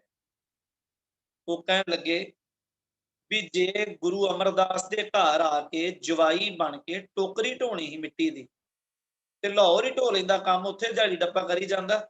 ਇੱਥੇ ਆ ਕੇ ਸਹੁਰਿਆਂ ਦੇ ਘਰੇ ਕੰਮ ਕਰਕੇ ਤੂੰ ਸਾਡੀ ਪੁਸ਼ਤ ਦਾ ਨੱਕ ਘਟਾਤਾ ਹੈ। ਇਹਨੇ ਚਿਰ ਨੂੰ ਗੁਰੂ ਅਮਰਦਾਸ ਆ ਗਏ। ਮਹਾਰਾਜ ਅੱਗੇ ਹੱਥ ਜੋੜ ਕੇ ਗੁਰੂ ਰਾਮਦਾਸ ਕਹਿੰਦੇ, ਸੱਚੇ ਪਾਤਸ਼ਾਹ, ਇਹ ਚਾਚੇ ਤਾਇਆਂ ਨੂੰ ਪਤਾ ਨਹੀਂ ਤੇਰੀ ਰਹਿਮਤ ਦਾ, ਤੇਰੀ ਮਹਿਮਾ ਦਾ। ਇਹ ਤੇਰੇ ਘਰ ਬਾਰੇ ਬਹੁਤ ਕਬੂਲ ਬੋਲਦੇ ਆ। ਤੇ ਧੰਨ ਗੁਰੂ ਅਮਰਦਾਸ ਮਹਾਰਾਜ ਉਹਨਾਂ ਨੂੰ ਕਹਿੰਦੇ ਆ, ਜੇ ਇਹ ਨਾ ਹੁੱਤੋ ਬੰਸ ਤੁਮਾਰੇ, ਜੇ ਜੇਠਾ ਤੁਹਾਡੇ ਘਰ ਚ ਨਾ ਜੰਮਦਾ, ਗਿਰਤ ਪਿੱਤਰ ਮੈਂ ਨਰਕ ਤੁਮਾਰੇ, ਤੁਹਾਡੇ ਬਜ਼ੁਰਗਾਂ ਨੂੰ ਨਰਕਾਂ ਚ ਵੀ ਨਹੀਂ ਸੀ ਥਾਂ ਮਿਲਣੀ। ਇਹ ਕੇਵਲ ਗੁਰੂ ਰਾਮਦਾਸ ਦੀ ਰਹਿਮਤ ਹੈ ਵੀ ਤੁਸੀਂ ਬਚੇ ਹੋ। ਗੁਰੂ ਰਾਮਦਾਸ ਜੀ ਇੰਨੀ ਜ਼ਿਆਦੀ ਨਿਮਰਤਾ ਸੀ। ਫਿਰ ਸਮਾਂ ਆਇਆ, ਚਾਲੇ ਚੱਲਿਆ। ਇੱਕ ਦਿਨ ਗੁਰੂ ਅਮਰਦਾਸ ਜੀ ਨੇ ਆਪਣੇ ਦੋਵਾਂ ਜਵਾਈਆਂ ਨੂੰ ਆਵਾਜ਼ ਮਾਰੀ। ਵੱਡੇ ਜਵਾਈ ਮਹਾਰਾਜ ਦੇ, ਉਹਨਾਂ ਦਾ ਨਾਂ ਸੀ ਭਾਈ ਰਾਮਾ ਜੀ। ਛੋਟੇ ਭਾਈ ਜੇਠਾ ਜੀ ਭਾਵ ਗੁਰੂ ਰਾਮਦਾਸ। ਦੋਵਾਂ ਨੂੰ ਆਵਾਜ਼ ਮਾਰ ਕੇ ਕਹਿੰਦੇ ਆ, ਬੇਟਾ, ਮੈਂ ਚਾਹੁੰਦਾ ਆ ਵੀ ਬੌਲੀ ਸਾਹਿਬ ਜਿਹੜੀ ਆਪਾਂ ਬਣਾਈ ਆ ਗੋਇੰਦਵਾਲ ਸਾਹਿਬ, ਇਹਦੇ ਬਾਹਰ ਨਾ ਦੋਵੇਂ ਪਾਸੇ ਥੜੇ ਬਣਾਓ। ਮੈਂ ਨਾ ਥੜੇ ਦੇ ਉੱਤੇ ਵਿਆਹ ਕਰਨਾ, ਮੈਂ ਹੁਣ ਬਜ਼ੁਰਗ ਹੋ ਗਿਆ ਹਾਂ। ਤੁਹਾਡੇ ਚੋਂ ਜਿਨ੍ਹਾਂ ਦਰਸ਼ਨ ਕੀਤੇ ਨਾ ਗੋਇੰਦਵਾਲ ਸਾਹਿਬ ਦੇ, ਅੱਜ ਵੀ ਤੁਸੀਂ ਗੋਇੰਦਵਾਲ ਸਾਹਿਬ ਜਾਓਗੇ ਤੇ ਸੱਜੇ ਪਾਸੇ ਬੌਲੀ ਸਾਹਿਬ ਦੇ ਥੜਾ ਬਣਿਆ ਹੋਇਆ ਹੈ। ਜਦੋਂ ਥੜੇ ਬਣਾਉਣ ਦੀ ਸੇਵਾ ਤੇ ਮਹਾਰਾਜ ਨੇ ਆਖਿਆ ਵੀ ਇੰਨੇ ਫੁੱਟ ਉੱਚਾ ਬਣਾਉਣਾ, ਇੰਨੇ ਫੁੱਟ ਲੰਬਾ ਬਣਾਉਣਾ, ਇੰਨੀ ਗੁਲਾਈ ਚ ਬਣਾਉਣਾ ਆ। ਸਾਰਾ ਕੁਝ ਗੁਰੂ ਅਮਰਦਾਸ ਨੇ ਸਵੇਰੇ ਦੱਸਤਾ। ਸਾਰਾ ਦਿਨ ਦੋਨੋਂ ਜਵਾਈ ਭਾਈ ਰਾਮਾ ਜੀ, ਭਾਈ ਜੇਠਾ ਜੀ ਥੜੇ ਬਣਾਉਂਦੇ ਰਹੇ। ਇੱਟਾਂ ਲਾਈਆਂ, ਮਿੱਟੀ ਲਾਈ, ਗਾਰੇ ਨਾਲ ਲਿਪਿਆ, ਬੜਾ ਸੋਹਣਾ ਥੜਾ ਬਣ ਗਿਆ। ਸ਼ਾਮ ਤੱਕ ਜਦੋਂ ਗੁਰੂ ਅਮਰਦਾਸ ਜੀ ਗਏ ਤੇ ਮਹਾਰਾਜ ਵੇਖ ਕੇ ਕਹਿੰਦੇ ਵੀ ਠੀਕ ਨਹੀਂ ਬਣਿਆ। ਜਿੱਦਾਂ ਦਾ ਮੈਂ ਕਿਹਾ ਸੀ ਉਦਾਂ ਦਾ ਨਹੀਂ ਬਣਿਆ, ਢਾਓ ਇਹਨੂੰ। ਦੋਵਾਂ ਨੇ ਢਾ ਦਿੱਤਾ। ਦੂਜੇ ਦਿਨ ਫੇਰ ਸਵੇਰੇ ਸੱਦਿਆ ਵੀ ਪੁੱਤਰੋ ਥੜਾ ਬਣਾਓ ਦੁਬਾਰਾ, ਮੈਂ ਵਿਆਹ ਕਰਨਾ ਉਹਦੇ। ਦੂਜੇ ਦਿਨ ਫੇਰ ਥੜਾ ਬਣਵਾਇਆ। ਸਾਰਾ ਦਿਨ ਬਣਦਾ ਰਿਹਾ। ਸ਼ਾਮ ਪਈ, ਮਹਾਰਾਜ ਨੇ ਫਿਰ ਆਖਿਆ ਵੀ ਸਹੀ ਨਹੀਂ ਬਣਿਆ, ਢਾਓ ਇਹ। ਤੀਜੇ ਦਿਨ ਫੇਰ ਏਦਾਂ ਹੀ, ਚੌਥੇ ਦਿਨ ਫੇਰ ਏਦਾਂ ਹੀ। ਜਦੋਂ ਤੀਜੇ ਦਿਨ ਦੀ ਸ਼ਾਮ ਹੋਈ ਨਾ, ਜਿਹੜੇ ਮਹਾਰਾਜ ਦੇ ਵੱਡੇ ਜਵਾਈ ਸੀ ਭਾਈ ਰਾਮਾ ਜੀ, ਉਹਨਾਂ ਨੇ ਆਪਣਾ ਜਿਹੜਾ ਬੱਠਲ ਸੀ, ਤਗਾੜੀ ਸੀ, ਉਹ ਵੀ ਚੁੱਕ ਕੇ ਪਰਾਂ ਸੁੱਟਿਆ, ਕਈ ਵੀ ਪਰਾਂ ਸੁੱਟਤੀ। ਥੜੇ ਨੂੰ ਢਾ ਕੇ ਕਹਿੰਦੇ ਆ ਗੁਰੂ ਅਮਰਦਾਸ ਜੀ ਤੁਸੀਂ ਹੋ ਗਏ ਹੋ ਬੁੱਢੇ, ਜਿੱਦਾਂ ਦਾ ਤੁਸੀਂ ਕਿਹਾ ਸੀ ਸਵੇਰੇ ਅਸੀਂ ਉਦਾਂ ਦਾ ਹੀ ਬਣਾਇਆ, ਓਨਾ ਹੀ ਚੌੜਾ ਆ, ਓਨਾ ਹੀ ਉੱਚਾ ਆ, ਓਨੀ ਗੁਲਾਈ ਚ ਬਣਿਆ, ਓਨਾ ਹੀ ਲਿਪ ਕੇ ਬਣਾਇਆ। ਤੁਸੀਂ ਬੁੱਢੇ ਹੋ ਗਏ ਹੋ, ਜਿਹੜੀ ਗੱਲ ਸਵੇਰੇ ਕਹਿੰਦੇ ਹੋ ਸ਼ਾਮੀ ਤੁਹਾਨੂੰ ਹੀ ਭੁੱਲ ਜਾਂਦੀ। ਮਹਾਰਾਜ ਗੁਰੂ ਅਮਰਦਾਸ ਨੇ ਕੁਝ ਨਹੀਂ ਕਿਹਾ, ਸਤਿਗੁਰੂ ਚਲੇ ਗਏ। ਭਾਈ ਜੇਠੇ ਨੂੰ ਸਵੇਰੇ ਕਹਿੰਦੇ ਵੀ ਜੇਠੇ ਥੜਾ ਬਣਾਉਣਾ ਹੈ, ਕਹਿੰਦੇ ਜੀ ਠੀਕ ਹੈ। ਉਹ ਥੜਾ ਚੌਥੇ ਦਿਨ ਬਣਿਆ, ਪੰਜਵੇਂ ਦਿਨ ਬਣਿਆ, ਫੇਰ ਢਹਿ ਗਿਆ, ਛੇਵੇਂ ਦਿਨ ਬਣਿਆ, ਫੇਰ ਢਹਿ ਗਿਆ। ਜਦੋਂ 7ਵਾਂ ਦਿਨ ਆਇਆ ਨਾ, ਵਾਹਿਗੁਰੂ ਥੜਾ ਭਾਈ ਜੇਠਾ ਜੀ ਨੇ ਬਣਾਇਆ। ਵਾਹਿਗੁਰੂ ਵਾਹਿਗੁਰੂ ਜੀ, ਵੀਰ ਜੀ ਆਪ ਜੀ ਦੀ ਆਵਾਜ਼। ਵਾਹਿਗੁਰੂ ਜੀ, ਜੀ ਹਾਂਜੀ ਓਕੇ ਜੀ, ਆਵਾਜ਼ ਆ ਰਹੀ ਜੀ? ਹਾਂਜੀ ਹਾਂਜੀ ਓਕੇ ਜੀ। ਜਦੋਂ 7ਵੇਂ ਦਿਨ ਫਿਰ ਥੜਾ ਬਣਾਇਆ ਨਾ ਜੀ, ਤੇ ਗੁਰੂ ਅਮਰਦਾਸ ਮਹਾਰਾਜ ਸੱਚੇ ਪਾਤਸ਼ਾਹ ਕਹਿੰਦੇ ਵੀ ਜੇਠਿਆ ਥੜਾ ਠੀਕ ਨਹੀਂ ਬਣਿਆ, ਢਾ ਦਿਓ ਇਹਨੂੰ। ਜਦੋਂ ਮਹਾਰਾਜ ਢਾਉਣ ਲੱਗੇ ਨਾ, ਗੁਰੂ ਅਮਰਦਾਸ ਕੋਲ ਚੱਲ ਗਏ ਤੇ ਧੰਨ ਗੁਰੂ ਰਾਮਦਾਸ ਨੇ ਮਹਾਰਾਜ ਗੁਰੂ ਅਮਰਦਾਸ ਦੇ ਚਰਨਾਂ ਦੇ ਉੱਤੇ ਹੱਥ ਰੱਖ ਕੇ ਇੱਕ ਗੱਲ ਕਹੀ, ਸੀਸ ਰੱਖ ਕੇ ਚਰਨਾਂ ਉੱਤੇ, ਅੱਖਾਂ ਚੋਂ ਹੰਝੂ ਆ ਗਏ। ਕਹਿਣ ਲੱਗੇ ਧੰਨ ਗੁਰੂ ਅਮਰਦਾਸ ਜੀ ਸੱਚੀ ਗੱਲ ਇਹ ਆ ਵੀ ਮੈਂ ਬਹੁਤ ਨਿਮਾਣਾ ਆ, ਤੁਸੀਂ ਜਿੱਦਾਂ ਦਾ ਮੈਨੂੰ ਥੜਾ ਕਹਿੰਦੇ ਹੋ ਨਾ, ਮੇਰੇ ਕੋਲੋਂ ਉਦਾਂ ਦਾ ਬਣਦਾ ਹੀ ਨਹੀਂ। ਤੁਸੀਂ ਜੋ ਕਹਿੰਦੇ ਹੋ ਸਵੇਰੇ ਮੈਂ ਭੁੱਲ ਜਾਂਦਾ ਹੈ। ਹੁਣ ਧਿਆਨ ਰੱਖਿਓ ਵੀ ਸਿੱਖ ਕਿਹਨੂੰ ਕਹਿੰਦੇ ਆ।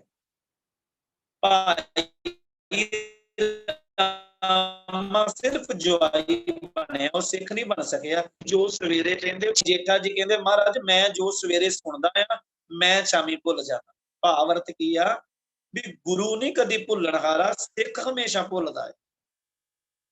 ਬਿਦਾਵਾ ਜਿਹੜਾ ਲਿਖਦੇ ਆ ਨਾ ਉਹ ਸਿੱਖ ਲਿਖਦੇ ਆ, ਗੁਰੂ ਕਦੇ ਬਿਦਾਵਾ ਨਹੀਂ ਲਿਖਦਾ। ਜਦੋਂ ਇੰਨੀ ਗੱਲ ਆਖੀ ਨਾ ਵੀ ਮਹਾਰਾਜ ਤੁਸੀਂ ਮੈਨੂੰ ਰੋਜ਼ ਬਖਸ਼ ਦਿੰਦੇ ਹੋ, ਮੈਂ ਰੋਜ਼ ਗਲਤ ਬਣਾ ਦਿੰਦਾ, ਤੁਸੀਂ ਮੈਨੂੰ ਰੋਜ਼ ਮਾਫ ਕਰ ਦਿੰਦੇ ਹੋ। ਗੁਰੂ ਅਮਰਦਾਸ ਸੀਨੇ ਨਾਲ ਲਾ ਕੇ ਕਹਿੰਦੇ ਆ ਜੇਠਾ ਜੀ ਅਸਲ 'ਚ ਥੜੇ ਨਹੀਂ ਗੇ, ਇਹ ਤੁਹਾਡੀ ਪ੍ਰੀਖਿਆ ਸੀ, ਤੁਸੀਂ ਅੱਜ ਪਾਸ ਹੋ ਗਏ ਹੋ। ਇਹ ਥੜੇ ਨਹੀਂ ਗੇ, ਇਹ 7 ਦਿਨਾਂ ਦੀ ਜਿਹੜੀ ਸੇਵਾ ਹੈ ਨਾ, ਅੱਜ ਤੋਂ ਬਾਅਦ 7 ਪੁਸ਼ਤਾਂ ਜਿਹੜੀਆਂ ਆ ਉਹ ਗੁਰੂ ਨਾਨਕ ਸਾਹਿਬ ਦੀ ਗੁਰਤਾ ਗੱਦੀ ਜਿਹੜੀ ਰਹਿਮਤ ਹੈ ਉਹ ਤੁਹਾਡੇ ਘਰ 'ਚ ਰਹੇ। ਯਾਦ ਰੱਖਿਓ ਤੀਜੇ ਪਾਤਸ਼ਾਹ ਤੋਂ ਬਾਅਦ ਜਿਹੜੀਆਂ 7 ਪਾਤਸ਼ਾਹੀਆਂ ਦੀ ਗੁਰਿਆਈ ਹੈ ਨਾ ਉਹ ਸੋਢੀ ਵੰਸ਼ ਆ, ਔਰ ਮਹਾਰਾਜ ਗੁਰੂ ਰਾਮਦਾਸ ਦੇ ਪਰਿਵਾਰ ਕੋਲ ਉਹ ਰਹਿਮਤ ਰਹੀ। ਬਜ਼ੁਰਗਾਂ ਦੀ ਘਾਲਣਾ ਘਾਲੀ ਜਿਹੜੀ ਆ ਉਹ ਅੱਗੇ ਬਖਸ਼ਿਸ਼ਾਂ ਪਰਿਵਾਰ ਨੂੰ ਮਿਲੀ। ਮਹਾਰਾਜ ਬ੍ਰਹਮ ਗਿਆਨੀ ਬਾਬਾ ਬੁੱਢਾ ਜੀ ਨੂੰ ਆਵਾਜ਼ ਦਿੱਤੀ, ਬਾਬਾ ਬੁੱਢਾ ਜੀ ਕੰਮ ਕਰੋ ਇੱਕ। ਕਹਿਣ ਲੱਗੇ ਮਹਾਰਾਜ ਦੱਸੋ। ਕਹਿੰਦੇ ਕੱਲ ਨੂੰ ਸਵੇਰ ਵੇਲੇ ਨਾ ਜੇਠੇ ਨੂੰ ਤੁਸੀਂ ਆਪ ਹੱਥੀਂ ਇਸ਼ਨਾਨ ਕਰਾਉਣਾ, ਇਹਦੇ ਸੋਹਣਾ ਚੋਲਾ ਪਾ ਕੇ, ਵਸਤਰ ਸੋਹਣੇ ਪਾ ਕੇ, ਆਪ ਦਸਤਾਰ ਸਜਾ ਕੇ ਤੇ ਦਰਬਾਰ 'ਚ ਲੈ ਕੇ ਆਏ। ਅਗਲੇ ਦਿਨ ਬਾਬਾ ਬੁੱਢਾ ਜੀ ਨੇ ਇਸ਼ਨਾਨ ਕਰਾਇਆ, ਸੋਹਣੀ ਪੋਸ਼ਾਕ ਪਾਈ, ਦਸਤਾਰ ਬਣਾਈ, ਮਹਾਰਾਜ ਗੁਰੂ ਅਮਰਦਾਸ ਕੋਲ ਲੈ ਆਂਦਾ। ਹੁਣ ਸਾਰੀ ਸੰਗਤ ਬੈਠੀ ਆ ਤੇ ਛੋਟੀ ਜੀ ਮੰਜੀ ਉੱਤੇ ਗੁਰੂ ਅਮਰਦਾਸ ਜੀ ਬੈਠੇ ਆ। ਫਿਰ ਗੁਰੂ ਅਮਰਦਾਸ ਜੀ ਉੱਠੇ, ਸਾਰੀ ਸੰਗਤ ਨੂੰ ਮਹਾਰਾਜ ਨੇ ਹੱਥ ਜੋੜੇ ਔਰ ਭਰੀ ਸੰਗਤ ਵਿੱਚ ਹੱਥ ਜੋੜ ਕੇ ਕਹਿੰਦੇ ਆ ਵੀ ਅੱਜ ਤੋਂ ਬਾਅਦ ਸਿੱਖਾਂ ਦੇ ਚੌਥੇ ਗੁਰੂ ਧੰਨ ਸਤਿਗੁਰੂ ਗੁਰੂ ਰਾਮਦਾਸ ਜੀ ਹੋਣ। ਹੁਣ ਇਹ ਨਾ ਹਜੇ ਸੰਗਤ 'ਚ ਕਿਸੇ ਨੇ ਸੁਣਿਆ ਨਹੀਂ ਸੀ, ਕਿਉਂਕਿ ਸਾਰੇ ਭਾਈ ਜੇਠਾ ਹੀ ਕਹਿੰਦੇ ਸੀ। ਸਾਰੇ ਕਹਿਣ ਲੱਗੇ ਮਹਾਰਾਜ ਰਾਮਦਾਸ ਜੀ ਕੌਣ ਹੈ। ਮਹਾਰਾਜ ਬਾਹੋਂ ਫੜ ਕੇ ਭਾਈ ਜੇਠਾ ਜੀ ਨੂੰ ਉਠਾ ਲਿਆ ਤੇ ਗੁਰਤਾ ਗੱਦੀ ਤੇ ਬਿਠਾ। ਮਹਾਰਾਜ ਜੀ ਨੇ ਆਪ ਗੁਰੂ ਰਾਮਦਾਸ ਦੇ ਚਰਨਾਂ ਤੇ ਮੱਥਾ ਟੇਕਿਆ ਵੀ ਇਹ ਰੱਬ ਦਾ ਦਾਸ ਆ, ਇਹ ਵਾਹਿਗੁਰੂ ਦਾ ਦਾਸ ਆ। ਰਾਮ ਦਾ ਆਖਰੀ ਅਰਥ ਹੈ ਜਿਹੜਾ ਰਮਿਆ ਹੋਇਆ ਪਰਮਾਤਮਾ। ਇਹ ਅੱਜ ਤੋਂ ਬਾਅਦ ਰਾਮਦਾਸ ਹੋਣਗੇ ਤੇ ਚੌਥੇ ਗੁਰੂ। ਜਦੋਂ ਗੁਰੂ ਅਮਰਦਾਸ ਨੇ ਚਰਨਾਂ ਤੇ ਮੱਥਾ ਟੇਕਿਆ, ਪਰਿਕਰਮਾ ਕੀਤੀ, ਬਾਬਾ ਬੁੱਢਾ ਜੀ ਨੇ ਮੱਥਾ ਟੇਕਿਆ, ਫਿਰ ਪਰਿਕਰਮਾ ਕੀਤੀ। ਸਾਰੀ ਸੰਗਤ ਨੇ ਮੱਥਾ ਟੇਕਿਆ, ਪਰਿਕਰਮਾ ਕੀਤੀ। ਧਿਆਨ ਦਿਓ, ਜਿਹੜੇ ਆਪਾਂ ਬੋਲ ਪੜ੍ਹਦੇ ਆ ਨਾ, ਇਹ ਗੁਰੂ ਗ੍ਰੰਥ ਸਾਹਿਬ ਦੇ ਵਿੱਚ ਬਾਣੀ ਲਿਖੀ ਆ, ਮਹਾਰਾਜ ਦਾ ਇਤਿਹਾਸ। ਗੁਰੂ ਅਮਰਦਾਸ ਦੇ ਪੜਪੋਤਰੇ ਆ ਬਾਬਾ ਸੁੰਦਰ ਜੀ, ਉਹਨਾਂ ਨੇ ਬਚਨ ਲਿਖਿਆ ਆ ਕਿ ਰਾਮਦਾਸ ਸੋਢੀ ਤਿਲਕ ਦੀਆ, ਗੁਰ ਸ਼ਬਦ ਸੱਚ ਨਿਸ਼ਾਨ ਜੀ। ਸਾਰੀ ਘਟਨਾ ਉਹਨਾਂ ਨੇ ਲਿਖੀ ਆ ਵੀ ਜਦੋਂ ਗੁਰੂ ਰਾਮਦਾਸ ਨੂੰ ਗੁਰਤਾ ਗੱਦੀ। ਜਦੋਂ ਇਤਿਹਾਸ ਕਹਿੰਦਾ ਵੀ ਮਹਾਰਾਜ ਜੀ ਨੇ ਮੱਥਾ ਟੇਕਤਾ, ਸੰਗਤ ਨੇ ਵੀ ਮੱਥਾ ਟੇਕਤਾ, ਗੁਰੂ ਰਾਮਦਾਸ ਜੀ ਕੁਝ ਨਾ ਬੋਲੇ। ਉਹਨਾਂ ਦੀਆਂ ਅੱਖਾਂ ਦੇ ਵਿੱਚੋਂ ਤ੍ਰਿਪ ਤ੍ਰਿਪ ਹੰਝੂ ਡਿੱਗੀ ਜਾ ਰਹੇ। ਸਾਰਾ ਦਾੜਾ ਅੱਖੀਆਂ ਦੇ ਹੰਝੂਆਂ ਨਾਲ ਸਾਰਾ ਦਾੜਾ ਭਰ ਗਿਆ। ਜਦੋਂ ਕਿੰਨਾ ਸਮਾਂ ਉਹਨਾਂ ਦੇ ਵਿਰਾਗ ਰਿਹਾ ਨਾ, ਗੁਰੂ ਅਮਰਦਾਸ ਉੱਠ ਕੇ ਪੁੱਛਦੇ ਆ, ਰਾਮਦਾਸ ਜੀ ਅੱਜ ਇੰਨਾ ਵਿਰਾਗ ਕਿਉਂ? ਤੇ ਗੁਰੂ ਰਾਮਦਾਸ ਜੀ ਨੇ ਅੱਖਾਂ ਜਦੋਂ ਆਪਣੀਆਂ ਬੰਦ ਕੀਤੀਆਂ, ਅੱਖਾਂ ਮੁੰਦੀਆਂ, ਉਹਨਾਂ ਇੱਕ ਪਲ ਵਿੱਚ ਵੇਖਿਆ ਵੀ ਉਹ ਦਿਨ ਸੀ ਜਿੱਦਣ ਮਾਂ ਚੱਲ ਗਈ, ਬਾਪੂ ਵੀ ਚੱਲ ਗਿਆ, ਕਿਸੇ ਨੇ ਨਾ ਸਾਂਭਿਆ, ਮੈਂ ਯਤੀਮਾਂ ਵਾਂਗ ਗਲੀਆਂ ਦੇ ਵਿੱਚ ਰੁਲਿਆ। ਨਾਨੀ ਲਿਆਈ, ਲੋਕਾਂ ਯਤੀਮ ਆਖਿਆ। ਪਰ ਗੁਰੂ ਅਮਰਦਾਸ, ਤੇਰਾ ਦਰ ਕਿੱਦਾਂ ਦਾ ਆ? ਤੂੰ ਕਿੰਨੀਆਂ ਬਖਸ਼ਿਸ਼ਾਂ ਦੇਤੀਆਂ ਆ, ਮੈਨੂੰ ਰੁਲਦੇ ਹੋਏ ਯਤੀਮ ਨੂੰ ਤੁਸੀਂ ਛਤਰ ਦਾ ਮਾਲਕ ਬਣਾ ਦਿੱਤਾ। ਤੇ ਸਤਿਗੁਰੂ ਪਹਿਲਾ ਬਚਨ ਆਪਣੀ ਰਸਨਾ ਤੋਂ ਜਿਹੜਾ ਕਹਿੰਦੇ ਆ, ਜੋ ਹਮਰੀ ਬਿਦ ਹੋਤੀ ਮੇਰੇ ਸਤਿਗੁਰਾ, ਤਾ ਬਿਦ ਤੁਮ ਹਰ ਜਾਣੋ ਆਪੇ, ਹਮ ਰੁਲਤੇ ਫਿਰਤੇ ਕੋਈ ਬਾਤ ਨਾ पूछता, ਗੁਰ ਸਤਿਗੁਰ ਸੰਗ ਹੀਰੇ ਹਮ ਥਾਪੇ, ਧੰਨ ਧੰਨ ਗੁਰੂ ਨਾਨਕ ਜਨ ਤੇਰਾ, ਜਿਤ ਮਿਲਿਆ ਚੁਕੇ ਸਭ ਸੋਗ ਸੰਤਾਪੇ। ਮਹਾਰਾਜ ਤੂੰ ਸਾਰੀ ਦੁਨੀਆ ਦਾ ਸਿਰਜਣਹਾਰ ਹੈ। ਮਹਾਰਾਜ ਨੂੰ ਗੁਰਤਾ ਗੱਦੀ ਮਿਲੀ ਤੇ ਸੱਚੇ ਪਾਤਸ਼ਾਹ ਗੁਰੂ ਅਮਰਦਾਸ ਜੀ ਕਹਿੰਦੇ ਆ ਵੀ ਹੁਣ ਤੁਸੀਂ ਗੋਇੰਦਵਾਲ ਸਾਹਿਬ ਨਹੀਂ ਰਹਿਣਾ, ਤੁਸੀਂ ਪਰਿਵਾਰ ਨੂੰ ਲਓ। ਮਹਾਰਾਜ ਗੁਰੂ ਰਾਮਦਾਸ ਜੀ ਦੇ 3 ਪੋਤੇ, ਇਹ ਵੀ ਯਾਦ ਰਵੇ। ਸਭ ਤੋਂ ਵੱਡੇ ਬਾਬਾ ਪ੍ਰੀਤੀ ਚੰਦ ਜੀ, ਉਹਨਾਂ ਤੋਂ ਛੋਟੇ ਆ ਬਾਬਾ ਮਹਾਦੇਵ ਜੀ, ਤੇ ਸਭ ਤੋਂ ਛੋਟੇ ਆ ਸਤਿਗੁਰੂ ਧੰਨ ਗੁਰੂ ਅਰਜਨ ਦੇਵ ਜੀ ਮਹਾਰਾਜ। ਸਭ ਤੋਂ ਵੱਡੇ ਬਾਬਾ ਪ੍ਰੀਤੀ ਚੰਦ, ਬਾਬਾ ਮਹਾਦੇਵ ਜੀ, ਔਰ ਸਭ ਤੋਂ ਛੋਟੇ ਗੁਰੂ ਅਰਜਨ ਦੇਵ। ਮਹਾਰਾਜ ਆਪਣੇ ਪਰਿਵਾਰ ਨੂੰ ਲਿਆ ਤੇ ਗੁਰੂ ਅਮਰਦਾਸ ਨਾਲ ਆਏ ਚੱਲ, ਜਿੱਥੇ ਅੱਜ ਕੱਲ ਸੱਚਖੰਡ ਸ੍ਰੀ ਹਰਿਮੰਦਰ ਸਾਹਿਬ। ਯਾਦ ਰੱਖਿਓ, ਇਹਦੇ ਆਸੇ ਪਾਸੇ ਪਿੰਡ ਪਹਿਲਾਂ ਹੀ ਵਸਦੇ ਸੀ। ਗੁਮਟਾਲਾ ਪਿੰਡ, ਤੁੰਗ ਪਿੰਡ, ਗਿੱਲਵਾਲੀ ਤੇ ਸੁਲਤਾਨਵਿੰਡ। ਇਹ 4 ਪਿੰਡਾਂ ਦੀ ਸਾਂਝੀ ਜ਼ਮੀਨ ਆ, ਜਿਹੜੀ ਸਤਿਗੁਰੂ ਜੀ ਨੇ ਮੁੱਲ ਲਈ 700 ਅਕਬਰੀ ਟਕੇ ਦੇ ਕੇ। ਉਦੋਂ ਦੀ ਜਿਹੜੀ ਕਰੰਸੀ ਚੱਲਦੀ ਸੀ, ਪੈਸੇ ਚੱਲਦੇ ਸੀ, 700 ਅਕਬਰੀ ਟਕੇ ਦਿੱਤੇ ਮਹਾਰਾਜ। ਤੇ 4 ਪਿੰਡਾਂ ਦੀ ਇਹ ਸਾਂਝੀ ਜ਼ਮੀਨ ਹੈ। ਸਤਿਗੁਰੂ ਗੁਰੂ ਅਮਰਦਾਸ ਜੀ ਨੇ ਆਪ ਮੌੜੀ ਗੱਡੀ, ਭਾਵ ਕਿੱਲੀ ਗੱਡੀ, ਵੀ ਇੱਥੇ ਤੁਸਾਂ ਨੇ ਇਹ ਅਸਥਾਨ ਜਿਹੜਾ ਇਹ ਬਣਾਉਣਾ। ਫਿਰ ਮਹਾਰਾਜ ਨੇ ਅੰਮ੍ਰਿਤਸਰ ਸਾਹਿਬ ਸ਼ਹਿਰ ਦੀ ਨੀਂਹ ਰੱਖੀ ਤੇ ਇਹਦਾ ਪਹਿਲਾ ਨਾਂ ਰੱਖਿਆ ਚੱਕ ਰਾਮਦਾਸ। ਗੁਰੂ ਕਾ ਚੱਕ ਵੀ ਇਤਿਹਾਸ 'ਚ ਆਉਂਦਾ ਆ, ਫਿਰ ਚੱਕ ਰਾਮਦਾਸ ਵੀ ਆਉਂਦਾ ਆ, ਤੇ ਜਿਹੜਾ ਸੰਪੂਰਨ ਨਾਮ ਮਹਾਰਾਜ ਨੇ ਬਾਅਦ 'ਚ ਬਖਸ਼ਿਆ ਉਹ ਸ੍ਰੀ ਅੰਮ੍ਰਿਤਸਰ ਸਾਹਿਬ। ਇੱਥੇ ਮਹਾਰਾਜ ਨੇ ਫਿਰ ਨਿਸ਼ਾਨਦੇਹੀ ਕਰਕੇ ਤੇ ਇੱਥੇ ਅੰਮ੍ਰਿਤਸਰ ਸਾਹਿਬ ਜਿਹੜਾ ਸ਼ਹਿਰ ਆ ਉਹ ਵਸਾਉਣਾ ਸ਼ੁਰੂ ਕਰ ਦਿੱਤਾ। ਉਹਦੇ 'ਚ ਮਹਾਰਾਜ ਨੇ ਬਾਜ਼ਾਰ ਬਣਾਏ, ਵੱਖ-ਵੱਖ ਕਿੱਤਿਆਂ ਦੇ ਲੋਕ ਇੱਥੇ ਲਿਆ ਕੇ ਵਸਾਏ, ਉਹਨਾਂ ਨੂੰ ਘਰ ਬਣਾ ਕੇ ਦਿੱਤੇ। ਜਿਹੜਾ ਅੰਮ੍ਰਿਤਸਰ ਸਾਹਿਬ ਦਾ ਜਿਹੜਾ ਸਰੋਵਰ ਆ, ਜਿਹੜੀ ਸਰੋਵਰ ਦੀ ਨੀਂਹ ਆ, ਉਹ ਮਹਾਰਾਜ ਗੁਰੂ ਰਾਮਦਾਸ ਜੀ ਨੇ ਆਪਣੇ ਹੱਥੀਂ ਆਰੰਭ ਕੀਤੀ। ਨੀਂਹ ਜਿਹੜੀ ਪੁੱਟ ਕੇ ਪੂਰਨ ਤਾਲ ਖਟਾਇਆ, ਅੰਮ੍ਰਿਤਸਰ ਵਿੱਚ ਜੋਤ ਜਗਾਵੇ ਬੈਠਾ ਸੋਢੀ ਪਾਤਸ਼ਾਹ ਰਾਮਦਾਸ ਸਤਿਗੁਰੂ ਕਹਾਵੇ। ਇਤਿਹਾਸ ਬੜਾ ਲੰਮੇਰਾ ਆ, ਮੇਰੇ ਕੋਲ ਸਮਾਂ ਵੀ ਸੀਮਤ ਆ। ਮੈਂ ਇੱਕ ਨਾਲ ਹੋਰ ਬੜੀ ਪਿਆਰੀ ਸਾਖੀ ਜਿਹੜੀ ਉਹ ਨਾਲ ਸਾਂਝੀ ਕਰ। ਜਦੋਂ ਇੱਥੇ ਬਹੁਤ ਸੰਗਤ ਦੂਰ ਦੁਰੇਡਿਆਂ ਤੋਂ, ਕਾਬਲ, ਕੰਧਾਰ, ਮਾਲਵਾ, ਮਾਝਾ, ਦੁਆਬਾ, ਦੂਰੋਂ ਦੂਰੋਂ ਸੰਗਤ ਆਉਣ ਲੱਗ ਪਈ। ਬੜੀ ਸੰਗਤ ਆਉਂਦੀ, ਸਾਰਾ ਦਿਨ ਸੇਵਾ ਚੱਲਦੀ। ਸਿਆਲ ਦੀ ਰੁੱਤ ਤੇ ਇੱਕ ਮਾਲਵੇ ਦੇ ਇਲਾਕੇ ਵਿੱਚੋਂ ਪਰਿਵਾਰ ਆਇਆ, ਦੋਵੇਂ ਪਤੀ ਪਤਨੀ ਆਏ ਚੱਲ ਕੇ। ਉਹਨਾਂ ਦਾ ਨਾਂ ਸੀ ਬਾਬਾ ਆਦਮ ਜੀ। ਉਹ ਚੱਲ ਕੇ ਆਏ, ਬੜੀ ਸੇਵਾ ਕਰਦੇ ਸੀ ਉਹ ਵੀ। ਉਹਨਾਂ ਦੀ ਸੇਵਾ ਕੀ ਸੀ, ਸਿਆਲ ਦੀ ਰੁੱਤ ਵਿੱਚ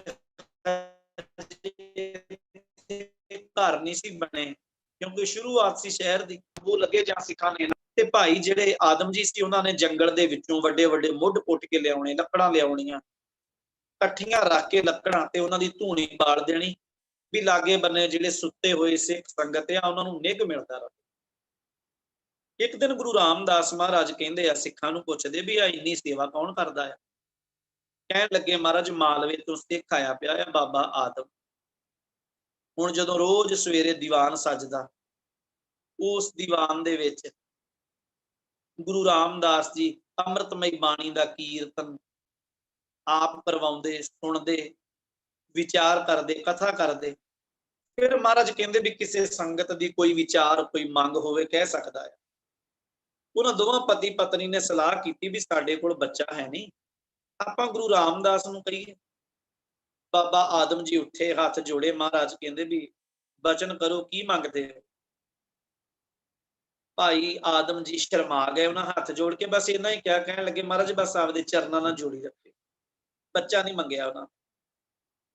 ਪਤਨੀ ਜਦੋਂ ਘਰ ਗਈ ਕਹਿਣ ਲੱਗੀ ਵੀ ਕਮਾਲ ਆ, ਮਹਾਰਾਜ ਨੇ ਪੁੱਛਿਆ ਵੀ ਤੁਸੀਂ ਮੰਗਿਆ ਕਿਉਂ ਨਹੀਂ? ਕਹਿਣ ਲੱਗੇ ਮੇਰੀ ਹਿੰਮਤ ਨਹੀਂ ਪਈ। ਦੂਜੇ ਦਿਨ ਫਿਰ ਐਵੇਂ ਹੋਇਆ। ਸਤਿਗੁਰੂ ਕਹਿੰਦੇ ਅੱਜ ਮੰਗੋ, ਕੀ ਮੰਗਦੇ ਹੋ? ਕਹਿਣ ਲੱਗੇ ਮਹਾਰਾਜ ਸਿੱਖੀ ਦਾਨ ਬਖਸ਼ ਦਿਓ। ਸਤਿਗੁਰੂ ਫਿਰ ਚੁੱਪ ਕਰ ਗਏ। ਮਹਾਰਾਜ ਕਹਿੰਦੇ ਗੁਰੂ ਨਾਨਕ ਰਹਿਮਤ ਕਰੇ। ਪਤਨੀ ਫਿਰ ਘਰ ਜਾ ਕੇ ਕਹਿਣ ਲੱਗੀ ਵੀ ਕਮਾਲ ਹੈ, ਤੁਸੀਂ ਅੱਜ ਫੇਰ ਨਹੀਂ ਮੰਗਿਆ?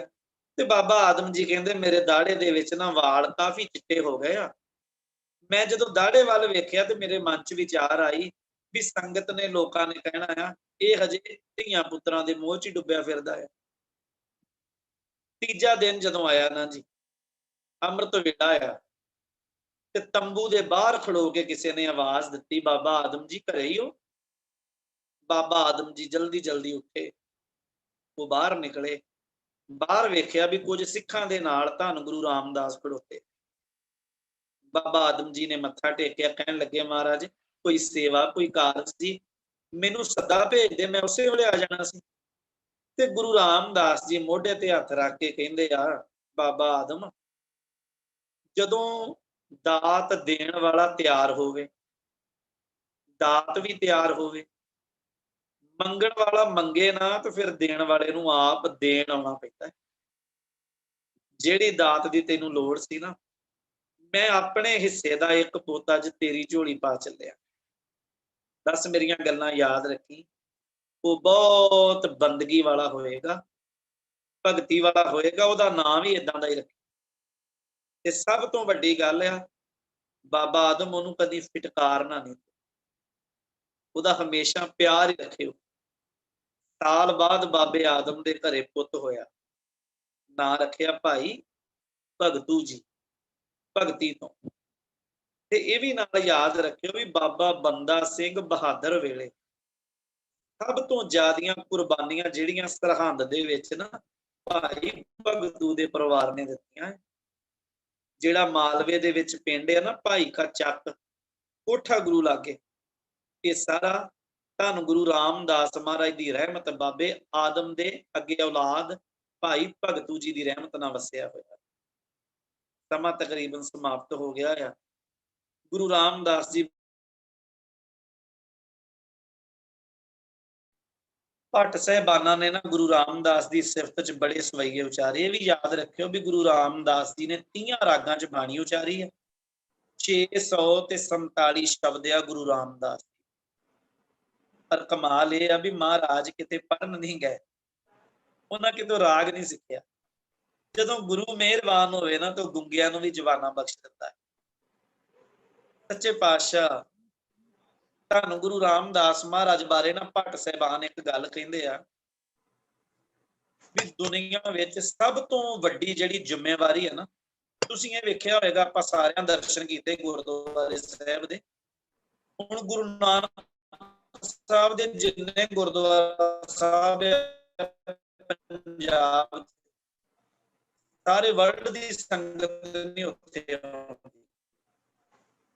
ਗੁਰੂ ਅੰਗਦ ਸਾਹਿਬ ਦੇ ਅਸਥਾਨ ਹੈ। ਕਦੀ ਸੋਚਿਆ ਵੀ ਗੁਰੂ ਰਾਮ ਵੀ ਭਾਵੇਂ ਵਿਦੇਸ਼ਾਂ ਦੀ ਸੰਗਤ ਆ ਜਾਂ ਹੋਰ ਧਰਮਾਂ ਦੀ ਸੰਗਤ ਆ, ਆਪਾਂ ਜਾਣਦੇ ਆ ਇਧਰੋਂ ਬਾਹਰਲੀਆਂ ਕੰਟਰੀਆਂ ਦੇ ਵਿੱਚੋਂ, ਬਾਹਰਲੀਆਂ ਸਟੇਟਾਂ ਦੇ ਵਿੱਚੋਂ, ਨਾਗਾਲੈਂਡ ਜਾਂ ਹੋਰ ਆਸੇ ਪਾਸਿਓਂ, ਕੇਰਲਾ ਦੇ ਵਿੱਚੋਂ ਬੜੀ ਸੰਗਤ ਆਉਂਦੀ। ਇੱਕ ਦਿਨ ਗੁਰੂ ਗ੍ਰੰਥ ਸਾਹਿਬ ਦਾ ਬਚਨ ਪੜ੍ਹਦਾ ਤੇ ਮੇਰੇ ਅੱਖਾਂ ਸਾਹਮਣੇ ਇੱਕ ਬਚਨ ਆਇਆ ਵੀ ਗੁਰੂ ਸਾਹਿਬ ਨੇ ਨਾ ਸਭ ਤੋਂ ਵੱਡੀ ਜ਼ਿੰਮੇਵਾਰੀ ਜਿਹੜੀ ਗੁਰੂ ਅਮਰਦਾਸ ਨੇ ਉਹ ਗੁਰੂ ਰਾਮਦਾਸ ਦੀ ਝੋਲੀ ਚ ਪਾਈ। ਉਹ ਜ਼ਿੰਮੇਵਾਰੀ ਕਿਹੜੀ ਆ?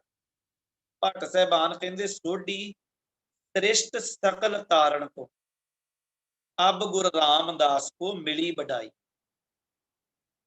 ਸਾਰੀ ਸ੍ਰਿਸ਼ਟੀ ਨੂੰ ਤਾਰਨ ਦੀ ਜਿਹੜੀ ਜ਼ਿੰਮੇਵਾਰੀ ਹੈ ਨਾ ਉਹ ਗੁਰੂ ਰਾਮਦਾਸ ਮਹਾਰਾਜ ਨੂੰ ਦਿੱਤੀ ਹੈ। ਵੀ ਤੇਰੇ ਦਰ ਤੇ ਕੋਈ ਵੀ ਆਏ ਉਹ ਮਨ ਚਿੰਦੀਆਂ ਬਰਕਤਾਂ ਪਾਉਂਦਾ ਹੀ ਪਾਉਂਦਾ ਹੈ।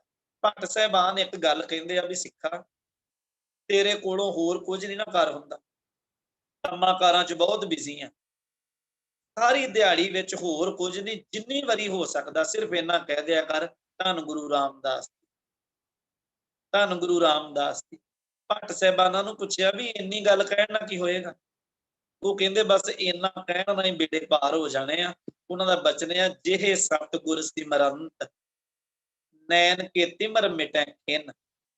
ਜਿਹੜੇ ਸਤਿਗੁਰੂ ਦਾ ਨਾਮ ਲਿਆ ਅੱਖਾਂ ਤੋਂ ਅਗਿਆਨਤਾ ਦਾ ਹਨੇਰਾ ਮੁੱਕ ਜਾਂਦਾ ਹੈ। ਜਿਹੇ ਸਤਿਗੁਰ ਸਿਮਰੰਤ ਹਿਰਦੈ ਹਰ ਨਾਮ ਦਿਨੋ ਦਿਨ।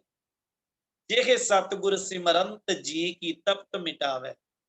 ਜਿਹੇ ਸਤਿਗੁਰ ਸਿਮਰੰਤ ਰਿੱਧ ਸਿੱਧ ਨਵ ਨਿਧ ਪਾਵੇ। ਸੋਈ ਰਾਮਦਾਸ ਗੁਰ ਬਲ ਭਣ ਮਿਲ ਸੰਗਤ ਧਨ ਧਨ ਕਰੋ। ਜਿਹੇ ਸਤਿਗੁਰ ਲਗ ਪ੍ਰਭ ਪਾਈਐ ਸੋ ਸਤਿਗੁਰ ਸਿਮਰੋ ਨਰੋ। ਉਹ ਗੁਰੂ ਰਾਮਦਾਸ ਜੀ ਨੂੰ ਰੋਜ਼ ਧੰਨ ਧੰਨ ਗੁਰੂ ਰਾਮਦਾਸ, ਧੰਨ ਧੰਨ ਗੁਰੂ ਰਾਮਦਾਸ ਆਖਿਆ ਕਰੀਏ। ਬਖਸ਼ਿਸ਼ਾਂ ਵਾਲੇ ਸਤਿਗੁਰੂ ਦੇ ਚਰਨਾਂ ਤੇ ਵਾਰ-ਵਾਰ ਨਮਸਕਾਰ ਆ। ਸੱਚੇ ਪਾਤਸ਼ਾਹ ਕਿਰਪਾ ਕਰਨ ਗੁਰਮੁਖ ਪਿਆਰੇ ਸੱਜਣਾਂ ਦਾ, ਜਿਨ੍ਹਾਂ ਨੇ ਆਪ ਸਾਰੀਆਂ ਸੰਗਤਾਂ ਦੇ ਜੋੜੇ ਝਾੜਨ ਦਾ ਸੁਭਾਗ ਬਖਸ਼ਿਆ। ਧੰਨ ਗੁਰੂ ਗ੍ਰੰਥ ਸਾਹਿਬ ਜੀ ਦਾ, ਧੰਨ ਗੁਰੂ ਰਾਮਦਾਸ ਜੀ ਦਾ ਸ਼ੁਕਰਾਨਾ ਧੰਨਵਾਦ। ਵਿਚਾਰਾਂ ਕਰਦੇ ਆਂ ਬਹੁਤ ਭੁੱਲਾਂ ਹੁੰਦੀਆਂ ਆ, ਆਪ ਸਾਰੀ ਸੰਗਤ ਬਖਸ਼ਣਹਾਰ ਬਖਸ਼ ਦਿਆ ਜੇ। ਵਾਹਿਗੁਰੂ ਜੀ ਕਾ ਖਾਲਸਾ, ਵਾਹਿਗੁਰੂ ਜੀ ਕੀ ਫਤਿਹ। ਬਹੁਤ ਬਹੁਤ ਧੰਨਵਾਦ ਗਿਆਨੀ ਗੁਰਦੀਪ ਸਿੰਘ ਜੀ ਕਪੂਰਥਲੇ ਵਾਲਿਆਂ ਦਾ ਕਿ ਬੜੇ ਹੀ ਪ੍ਰੇਮ ਦੇ ਨਾਲ ਉਹਨਾਂ ਨੇ ਗੁਰੂ ਰਾਮਦਾਸ ਜੀ ਦਾ ਜੀਵਨ ਦੀ ਜੋ ਸਿੱਖਿਆਵਾਂ ਨੇ, ਜੋ ਉਹਨਾਂ ਦੀਆਂ ਘਟਨਾਵਾਂ ਨੇ, ਸਾਰੇ ਹੀ ਵਿਦਿਆਰਥੀਆਂ ਦੇ ਨਾਲ ਉਹਨਾਂ ਨੇ ਸਾਂਝ ਪਾਈ ਹੈ। ਬਹੁਤ ਧੰਨਵਾਦ ਕਰਦੇ ਹਾਂ ਵੀਰ ਜੀ ਦਾ ਕਿ ਬੜੇ ਪ੍ਰੇਮ ਨਾਲ ਭਿੱਜ ਕੇ ਉਹਨਾਂ ਨੇ ਫੀਲ ਕਰਕੇ, ਜਦੋਂ ਅਸੀਂ ਸੁਣ ਰਹੇ ਸੀ ਨਾ, ਕਿਤੇ ਨਹੀਂ ਸੀ ਆ ਰਿਹਾ ਕਿ ਅਸੀਂ ਸੁਣ ਰਹੇ ਹਾਂ, ਲੱਗ ਰਿਹਾ ਸੀ ਕਿ ਅਸੀਂ ਸਾਰਾ ਕੁਝ ਆਪਣੇ ਅੱਖੀਂ ਦੇਖ ਰਹੇ ਹਾਂ। ਸੋ ਬਹੁਤ ਧੰਨਵਾਦ ਵੀਰ ਜੀ ਦਾ। ਸੋ ਹੁਣ ਕੁਝ ਬੱਚਿਆਂ ਦੇ ਹੈਂਡ ਰੇਜ਼ ਨੇ, ਮੈਂ ਬੇਨਤੀ ਕਰਾਂਗੀ ਕਿ ਜਿਹੜੇ ਬੱਚੇ ਕੁਐਸਚਨਸ ਕਰਨਾ ਚਾਹੁੰਦੇ ਨੇ ਪਹਿਲਾਂ ਉਹਨਾਂ ਨੂੰ ਚਾਂਸ ਦਿੱਤਾ ਜਾਏਗਾ। ਸੋ ਜਿਹੜੇ ਵੀ ਬੱਚਿਆਂ ਦਾ ਕੋਈ ਸਵਾਲ ਹੈ ਉਹ ਵੀਰ ਜੀ ਨੂੰ ਪੁੱਛ ਸਕਦੇ ਨੇ ਤਾਂ ਕਿ ਉਹਨਾਂ ਦੇ ਮਨ ਦੇ ਕੋਈ ਵੀ ਸ਼ੰਕੇ ਨੇ ਉਹ ਦੂਰ ਹੋ ਸਕਣ। ਔਰ ਉਸ ਤੋਂ ਪਹਿਲਾਂ ਮੈਂ ਇੱਕ ਇੰਪੋਰਟੈਂਟ ਅਨਾਉਂਸਮੈਂਟ ਕਰਨਾ ਚਾਹਨੀ ਹਾਂ ਕੱਲ ਦੇ ਰਿਗਾਰਡਿੰਗ। ਕੱਲ ਜੋ ਇੱਕ ਵਿਸ਼ਾ ਲਿਆ ਜਾਏਗਾ ਉਹ ਵਿਸ਼ਾ ਹੈ ਜੀ ਕਿ ਅਸੀਂ ਆਪਣੀ ਪੜ੍ਹਾਈ ਕਿੱਦਾਂ ਕਰੀਏ, ਔਰ ਇਹ ਜਿਹੜਾ ਵਿਸ਼ਾ ਸਾਰੇ ਸਟੂਡੈਂਟਸ ਨਿਭਾਣਗੇ। ਕੱਲ ਦਾ ਜਿਹੜਾ ਵਿਸ਼ਾ ਹੋਏਗਾ ਸਾਰੇ ਵਿਦਿਆਰਥੀਆਂ ਨੇ ਨਿਭਾਣਾ ਹੈ। ਸੋ ਜਿਹੜੇ ਵਿਦਿਆਰਥੀ ਹੈਂਡ ਰੇਜ਼ ਕਰਨਗੇ, ਪਰ ਸਭ ਨੇ ਇੱਕ ਗੱਲ ਧਿਆਨ ਰੱਖਣੀ, ਕੋਸ਼ਿਸ਼ ਕਰਨੀ ਹੈ ਕਿ ਅਸੀਂ ਇੱਕ ਟਿਪ ਹੀ ਸਾਰਿਆਂ ਨੂੰ ਦੇਣਾ। ਇੱਕ ਟਿਪ ਮਤਲਬ ਕਿ ਮੈਨੂੰ ਲੱਗਦਾ ਹੈ ਕਿ ਪੜ੍ਹਾਈ ਇਸ ਤਰ੍ਹਾਂ ਵਧੀਆ ਕੀਤੀ ਜਾ ਸਕਦੀ ਹੈ, ਜਾਂ ਮੈਂ ਆਪਣੀ ਪੜ੍ਹਾਈ ਇਸ ਤਰ੍ਹਾਂ ਵਧੀਆ ਕਰਦਾ। ਸੋ ਕਿਉਂਕਿ ਬੱਚੇ ਕਈ 5 ਵਜੇ ਲੀਵ ਕਰ ਜਾਂਦੇ ਨੇ, ਇਸ ਕਰਕੇ ਮੈਂ ਇਹ ਪਹਿਲਾਂ ਤੁਹਾਨੂੰ ਦੱਸ ਰਹੀ ਹਾਂ ਜੀ। ਸੋ ਸਾਰਿਆਂ ਨੇ ਕੱਲ ਕੋਸ਼ਿਸ਼ ਕਰਨੀ ਕਿ ਸਭ ਨੂੰ, ਅਸੀਂ ਵੀ ਕੋਸ਼ਿਸ਼ ਕਰਾਂਗੇ ਸਭ ਨੂੰ ਚਾਂਸ ਮਿਲੇ, ਪਰ ਬੱਚਿਆਂ ਨੇ ਵੀ ਇੱਕ ਬੇਨਤੀ ਨੂੰ ਸਵੀਕਾਰ ਕਰਨਾ ਕਿ 1 ਮਿੰਟ ਤੋਂ ਵੱਧ ਸਮਾਂ ਕੋਈ ਵੀ ਨਾ ਲਵੇ ਜੀ। ਸੋ ਹੁਣ ਜਿਹੜੇ ਬੱਚੇ ਕੋਈ ਸਵਾਲ ਪੁੱਛਣਾ ਚਾਹੁੰਦੇ ਆ ਪਹਿਲਾਂ ਉਹਨਾਂ ਨੂੰ ਚਾਂਸ ਦਿੱਤਾ ਜਾਏਗਾ ਜੀ। ਸਭ ਤੋਂ ਪਹਿਲਾਂ 13754 ਮੋਗਾ ਤੋਂ। ਹਾਂਜੀ ਮੈਮ, ਵਾਹਿਗੁਰੂ ਜੀ ਕਾ ਖਾਲਸਾ ਜੀ, ਵਾਹਿਗੁਰੂ ਜੀ ਕੀ ਫਤਿਹ ਜੀ। ਵਾਹਿਗੁਰੂ ਜੀ ਕਾ ਖਾਲਸਾ, ਵਾਹਿਗੁਰੂ ਜੀ ਕੀ ਫਤਿਹ ਜੀ। ਮੈਮ ਮੇਰਾ ਕੁਐਸਚਨ ਸੀ ਕਿ ਘੁੰਗਣੀਆਂ ਕੀ ਹੁੰਦੀਆਂ? ਬੇਟਾ ਜਿਹੜੇ ਕਾਲੇ ਛੋਲੇ ਹੁੰਦੇ ਨੇ ਨਾ, ਕਾਲੇ ਛੋਲਿਆਂ ਨੂੰ ਉਬਾਲ ਕੇ ਲੂਣ ਮਿਰਚ ਲਾ ਕੇ ਉਹਨਾਂ ਨੂੰ ਵੀ ਘੁੰਗਣੀਆਂ ਕਹਿੰਦੇ ਆ, ਤੇ ਕਾਲੇ ਛੋਲਿਆਂ ਨੂੰ ਗੁੜ ਦੇ ਵਿੱਚ ਵਲੇਟ ਕੇ ਉਹਨਾਂ ਨੂੰ ਵੀ ਘੁੰਗਣੀਆਂ ਕਹਿੰਦੇ। ਠੀਕ ਹੈ ਜੀ। ਇੱਕ ਸਵਾਲ ਹੋਰ ਸੀ ਜੀ। ਹਾਂਜੀ ਜੀ ਜੀ, ਤੁਸੀਂ 647 ਰਾਗ ਕਹੇ ਸੀਗੇ ਨਾ ਜੀ? ਨਹੀਂ, 647 ਸ਼ਬਦ ਆ ਬੇਟਾ, 30 ਰਾਗ ਆ ਗੁਰੂ ਰਾਮਦਾਸ ਜੀ। ਠੀਕ ਹੈ ਜੀ। ਚਲੋ ਬਹੁਤ ਵਧੀਆ ਜੀ, ਬਹੁਤ ਧੰਨਵਾਦ ਜੀ ਸਵਾਲ ਪੁੱਛਣ ਦੇ ਲਈ। ਸੋ ਹੁਣ ਨੈਕਸਟ ਹੈ ਜੀ ਜਸਮੀਤ ਕੌਰ, 16117 EPP ਨੰਬਰ। ਹਾਂਜੀ ਜਸਮੀਤ ਕੌਰ ਜੀ, अपने माइक ਨੂੰ अनम्यूट करो। वाहिगुरु, अपने माइक ਨੂੰ अनम्यूट करो जी, नहीं तो ਅਸੀਂ ਕਿਸੇ ਹੋਰ ਬੱਚੇ ਨੂੰ ਚਾਂਸ ਦਿੰਨੇ ਆ, ਸ਼ਾਇਦ ਇਹਨਾਂ ਦੇ ਕਨੈਕਸ਼ਨ ਐਰਰ ਆ ਰਹੇ। ਰੁਪਿੰਦਰ ਕੌਰ ਜੀ। ਵਾਹਿਗੁਰੂ ਜੀ ਕਾ ਖਾਲਸਾ ਵਾਹਿਗੁਰੂ ਜੀ ਕੀ ਫਤਿਹ ਜੀ। ਵਾਹਿਗੁਰੂ ਜੀ। ਮੇਰਾ ਕੁਐਸਚਨ ਹੈ ਕਿ ਜਦੋਂ ਆਪਾਂ ਗੁਰੂ ਘਰ ਜਾਂਦੇ ਆ ਆਪਾਂ ਤੇ ਕਈ ਸੋਚਦੇ ਆ ਕਿ ਆਪਾਂ ਨੂੰ ਬੈਠ ਕੇ ਬਾਣੀ ਸੁਣਨੀ ਚਾਹੀਦੀ ਹੈ, ਪਰ ਕਈ ਕਹਿੰਦੇ ਆਪਾਂ ਨੂੰ ਸੇਵਾ ਕਰਨੀ ਚਾਹੀਦੀ ਹੈ। ਕੀ ਆਪਾਂ ਨੂੰ ਬਾਣੀ ਪੜ੍ਹਨੀ ਸੁਣਨੀ ਚਾਹੀਦੀ ਬੈਠ ਕੇ, ਆਪਾਂ ਨੂੰ ਸੇਵਾ ਕਰਨੀ ਚਾਹੀਦੀ ਹੈ? ਬੇਟਾ ਗੁਰੂ ਨਾਨਕ ਸਾਹਿਬ ਦੇ ਘਰ ਦੇ ਨਾ ਇਹ ਦੋਵੇਂ ਸਿਧਾਂਤ ਪੈਰਲਲ ਚੱਲਦੇ ਆ, ਸੇਵਾ ਵੀ ਤੇ ਸਿਮਰਨ ਵੀ। ਠੀਕ ਹੈ ਜੀ, ਸੇਵਾ ਵੀ ਓਨਾ ਹੀ ਮਹੱਤਵ ਸੇਵਾ ਦਾ ਆ, ਪਰ ਓਨਾ ਹੀ ਮਹੱਤਵ ਜਿਹੜਾ ਉਹ ਅੰਮ੍ਰਿਤਮਈ ਬਾਣੀ ਪੜ੍ਹਨ ਸੁਣਨ ਦਾ ਆ। ਜਿਵੇਂ ਜਿੰਨਾ ਇਤਿਹਾਸ ਪੜ੍ਹੋਗੇ, ਜੇ ਗੁਰੂ ਅਮਰਦਾਸ ਮਹਾਰਾਜ ਦੇ ਘਰ ਗੁਰੂ ਅੰਗਦ ਸਾਹਿਬ ਆਏ, ਗੁਰੂ ਅੰਗਦ ਸਾਹਿਬ ਦੇ ਘਰ ਗੁਰੂ ਅਮਰਦਾਸ ਆਏ, ਜਾਂ ਗੁਰੂ ਨਾਨਕ ਸਾਹਿਬ ਦੇ ਘਰ 'ਚ ਗੁਰੂ ਅੰਗਦ ਸਾਹਿਬ ਆਉਂਦੇ ਆ, ਉਹ 7 ਸਾਲ ਉੱਥੇ ਰਹੇ ਆ, ਉਹਨਾਂ ਸੇਵਾ ਵੀ ਕੀਤੀ ਆ ਤੇ ਬਾਣੀ ਨੂੰ ਸੁਣਿਆ ਵੀ ਆ, ਬਾਣੀ ਨੂੰ ਪੜ੍ਹਿਆ ਵੀ। ਇਸ ਲਈ ਇਹ ਦੋਵੇਂ ਸਿਧਾਂਤ ਜਿਹੜੇ ਜ਼ਰੂਰੀ ਆ, ਜਿੰਨਾ ਸਮਾਂ ਆਪਾਂ ਕੱਢ ਸਕਦੇ ਆ, ਇਹ ਦੋਵੇਂ ਕਰਮ ਜਿਹੜੇ ਜ਼ਰੂਰੀ ਨਾਲ ਹੀ ਚੱਲਣਗੇ ਬਰਾਬਰ। बहुत धन्यवाद जी। सो नेक्स्ट ऐशदीप कौर जी, शायद वो किसी कारण करके रह गए। नवजीत कौर जी, 14484। मैम वाहिगुरू जी का खालसा वाहिगुरू जी की फतेह। वाहिगुरू जी का खालसा जी। मैम मेरा क्वेश्चन ये है कि श्री गुरु रामदास जी दे श्री गुरु ग्रंथ साहिब जी अंदर किन्ने श्लोक दर्ज हैं? किन्ने शब्द? ਬੇਟਾ ਕੱਲੇ ਸ਼ਬਦ ਜਿਹੜੇ ਆ ਸਾਰੇ ਸੰਪੂਰਨ ਸ਼ਬਦਾਂ ਦੀ ਜਿਹੜੀ ਗਿਣਤੀ ਆ ਉਹ 647 ਆ। हाँ जी, जो शब्दां दी गिनती है, कुछ बच्चे लिख के भी सवाल पा रहे ने। 647 647 शब्द ने गुरु रामदास जी दे गुरु ग्रंथ साहिब जी दे विच। सो नेक्स्ट प्रभजोतलीन कौर, मैं बच्चों ਨੂੰ ਬੇਨਤੀ ਕਰਾਂਗੀ ਜਿਹੜੇ ਬੱਚੇ ਸਵਾਲ ਪੁੱਛਣਾ ਚਾਹੁੰਦੇ ਨੇ ਕਿਰਪਾ ਕਰਕੇ ਆਪਣੀ ਵੀਡੀਓਜ਼ ਨੂੰ ਔਨ ਕਰ ਲੈਣ। ਹਾਂਜੀ ਪ੍ਰਭਜੋਤਲੀਨ ਕੌਰ ਜੀ, अनम्यूट करो जी अपने आप ਨੂੰ। मैम वाहिगुरू जी का खालसा वाहिगुरू जी की फतेह। वाहिगुरू जी का खालसा वाहिगुरू जी की फतेह जी। मैम मेरा ये सवाल है जी, श्री गुरु अमरदास जी दी पत्नी जी का की नाम है? माता मनसा देवी जी। ठीक है वाहिगुरू जी। हाँ जी नेक्स्ट हर्षप्रीत कौर। हाँ जी अनम्यूट करो जी अपने आप ਨੂੰ। हर्षप्रीत कौर जी, हाँ जी।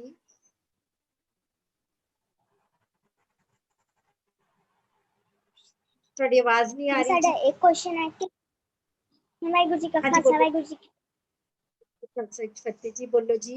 मैम साडा एक क्वेश्चन है कि जिन्हां ने बोलो जी बोलो। ਉਹਨਾਂ ਨੂੰ ਐਦਾਂ ਕਿਉਂ ਕਿਹਾ ਸੀ ਕਿ ਤੁਸੀਂ ਹੁਣ ਅੰਦਰ ਚਲ ਜਾਓ, ਅਗਰ ਆਨੰਦ ਪਛਾਵਾ ਤੁਹਾਡੇ ਨਾਲ ਆ ਗਿਆ ਤਾਂ? ਵਾਹਿਗੁਰੂ ਤੁਹਾਡਾ ਬੇਟਾ ਮਾਈਕ। ਇਸ ਤਰ੍ਹਾਂ ਆ ਵੀ ਜਿਹੜੇ, ਹਾਂਜੀ ਕੋਈ ਗੱਲ ਨਹੀਂ, ਮੈਂ ਸਵਾਲ ਉਹ ਵਿੱਚ ਦਾ ਸਮਝ ਗਿਆ ਜੀ। ਗੱਲ ਇਸ ਤਰ੍ਹਾਂ ਆ ਬੇਟਾ ਵੀ ਕੁਝ ਜਿਹੜੀਆਂ ਸਾਡੀਆਂ ਸਮਾਜਿਕ ਰਹੁ ਰੀਤਾਂ ਹੈ ਨਾ, ਜਿਵੇਂ ਸਾਡੇ ਸਮਾਜ ਵਿੱਚ ਕੁਝ ਲੋਕਾਂ ਦੇ ਅੰਦਰ ਭਰਮ ਬਣੇ ਹੋਏ ਆ, ਤੇ ਪਹਿਲਾਂ ਪੁਰਾਣੇ ਸਮੇਂ ਦੇ ਵਿੱਚ ਪਿੰਡਾਂ ਵਿੱਚ ਕਿਹਾ ਜਾਂਦਾ ਸੀ ਵੀ ਜਿਨ੍ਹਾਂ ਬੱਚਿਆਂ ਦੇ ਪੇਰੈਂਟਸ ਮਾਂ-ਬਾਪ ਛੋਟੀ ਉਮਰੇ ਚਲੇ ਜਾਣ, ਉਹ ਲੋਕੀ ਬੱਚਿਆਂ ਨੂੰ ਦੋਸ਼ੀ ਮੰਨਦੇ ਸੀ। ਜਿਵੇਂ ਹਜੇ ਬੱਚਿਆਂ ਨੂੰ ਬਹੁਤਿਆਂ ਨੂੰ ਨਹੀਂ ਪਤਾ ਹੋਣਾ, ਸਾਡੇ ਪੰਜਾਬ ਵਿੱਚ ਜਾਂ ਭਾਰਤ ਵਿੱਚ ਪਹਿਲਾਂ ਇੱਕ ਪ੍ਰਥਾ ਚੱਲਦੀ ਸੀ, ਸਤੀ ਪ੍ਰਥਾ। ਜਿਸ ਔਰਤ ਦਾ ਪਤੀ ਚੜ੍ਹਾਈ ਕਰ ਜਾਂਦਾ ਸੀ, ਉਸ ਔਰਤ ਨੂੰ ਦੋਸ਼ੀ ਮੰਨਿਆ ਜਾਂਦਾ ਸੀ ਔਰ ਕਿਹਾ ਜਾਂਦਾ ਸੀ ਇਹਨੂੰ ਪਤੀ ਦੇ ਨਾਲ ਜਿਉਂਦੇ ਹੀ ਸਾੜਨਾ ਪਏਗਾ। ਇਹ ਪ੍ਰਥਾ ਨੂੰ ਧੰਨ ਗੁਰੂ ਅਮਰਦਾਸ ਮਹਾਰਾਜ ਨੇ ਰੋਕਿਆ। ਇਵੇਂ ਕੁਝ ਪੁਰਾਣੀਆਂ ਰਹੁ ਰੀਤਾਂ ਬਣੀਆਂ ਸਨ ਜਿਹੜੀਆਂ ਮਤਲਬ ਗਲਤ ਆ, ਰੌਂਗ ਆ ਕਵਾਂਗੇ ਇਹਨਾਂ ਨੂੰ, ਇਸ ਕਰਕੇ ਉਹਨਾਂ ਨੇ ਇਹ ਲਫ਼ਜ਼ ਜਿਹੜਾ ਸਤਿਗੁਰੂ ਦੇ ਪ੍ਰਤੀ ਵਰਤੇ। ਬਹੁਤ ਧੰਨਵਾਦ ਜੀ। EPP ਨੰਬਰ 9602 9604 ਗੁਰਦਾਸਪੁਰ ਤੋਂ। ਵਾਹਿਗੁਰੂ ਜੀ ਕਾ ਖਾਲਸਾ ਵਾਹਿਗੁਰੂ ਜੀ ਕੀ ਫਤਿਹ। ਖਾਲਸਾ ਵਾਹਿਗੁਰੂ ਜੀ ਕੀ ਫਤਿਹ। ਵਾਹਿਗੁਰੂ ਜੀ, ਪਹਿਲਾਂ ਤੇ ਮੈਂ ਵੀਰ ਜੀ ਦਾ ਬਹੁਤ ਹੀ ਧੰਨਵਾਦ ਕਰਾਂਗੀ। ਉਹਨਾਂ ਨੇ ਸ੍ਰੀ ਗੁਰੂ ਅਮਰਦਾਸ ਜੀ ਰਾਮਦਾਸ ਜੀ ਦੇ ਜੀਵਨ ਬਾਰੇ ਬਹੁਤ ਹੀ ਵਧੀਆ ਸਿੱਖਿਆ ਦਿੱਤੀ। ਮੈਂ ਪੁੱਛਣਾ ਚਾਹੁੰਦੀ ਹਾਂ ਕਿ ਓਦ ਦਾ ਮੀਨਿੰਗ ਕੀ ਹੁੰਦਾ ਹੈ? ਕਿਹਦਾ ਓਦ ਕਾਹਦਾ ਬੇਟਾ? ਓਦ ਔਦ ਔਂਤ ਲਫ਼ਜ਼ ਪੁੱਤਰ ਵੈਸੇ ਤੇ ਜਿਹੜਾ ਠੇਠ ਪੰਜਾਬੀ ਦੇ ਵਿੱਚ ਤੇ ਹੁੰਦਾ ਆ ਵੀ ਜਿਨ੍ਹਾਂ ਦੇ ਘਰ ਵਿੱਚ ਔਲਾਦ ਨਾ ਹੋਵੇ ਉਹਨੂੰ ਔਂਤ ਕਿਹਾ ਜਾਂਦਾ ਹੈ। ਵੀਰ ਜੀ ਔਦ ਪੁੱਛ ਰਹੇ ਨੇ ਸ਼ਾਇਦ। ਔਦ ਔਦ ਔਦ ਮੈਂ ਨਾ ਉਮਰ ਬੇਟਾ, ਉਮਰ। ਔਦ ਘਟੈ ਦਿਨ ਸਰੈ ਨਾਰੇ, ਔਦ ਮੈਂ ਨਾ ਉਮਰ। ਬਹੁਤ ਧੰਨਵਾਦ ਜੀ। ਸ਼ੇਰਪੁਰ ਤੋਂ 16117 ਜਸਮੀਤ ਕੌਰ ਜੀ, ਅਨਮਿਊਟ ਕਰੋ ਜੀ ਆਪਣੇ ਆਪ ਨੂੰ। ਭੈਣ ਜੀ ਮੈਂ ਬੇਨਤੀ ਕਰਦਿਆਂ ਹੱਥ ਜੋੜ ਕੇ ਮੈਂ ਖਿਮਾ ਮੰਗਦਾ ਆ, ਮੈਂ ਨਾ ਪਠਾਨਕੋਟ ਜਾਣਾ ਆ ਜੀ, ਠੀਕ ਹੈ ਵੀਰ ਜੀ। ਤੇ ਮੈਨੂੰ ਖਿਮਾ ਕਰ ਦਿਓ ਪਲੀਜ਼। ਜੀ ਵੀਰ ਜੀ, ਬਸ ਲਾਸਟ ਸਵਾਲ ਹੋਏਗਾ ਜੀ। ਹਾਂਜੀ ਠੀਕ ਹੈ ਜੀ, ਠੀਕ ਹੈ। ਵਾਹਿਗੁਰੂ ਜੀ ਕੀ ਫਤਿਹ। ਵਾਹਿਗੁਰੂ ਜੀ ਕਾ ਖਾਲਸਾ ਵਾਹਿਗੁਰੂ ਜੀ ਕਾ ਖਾਲਸਾ ਵਾਹਿਗੁਰੂ। ਸਭ ਤੋਂ ਪਹਿਲਾਂ ਮੈਂ ਸਰ ਦਾ ਬਹੁਤ ਧੰਨਵਾਦ ਕਰਨਾ ਚਾਹੁੰਦੀ ਹਾਂ। ਇਹਨਾਂ ਨੇ ਸਾਨੂੰ ਬਹੁਤ ਵਧੀਆ ਸਿੱਖਿਆ ਦਿੱਤੀ। ਮੈਮ ਮੇਰਾ ਕੁਐਸਚਨ ਹੈ, ਗੁਰੂ ਨਾਨਕ ਦੇਵ ਜੀ ਨੇ ਆਪਣੇ ਪੁੱਤਰ ਨੂੰ ਗੁਰਗੱਦੀ ਕਿਉਂ ਨਹੀਂ ਦਿੱਤੀ ਸੀ?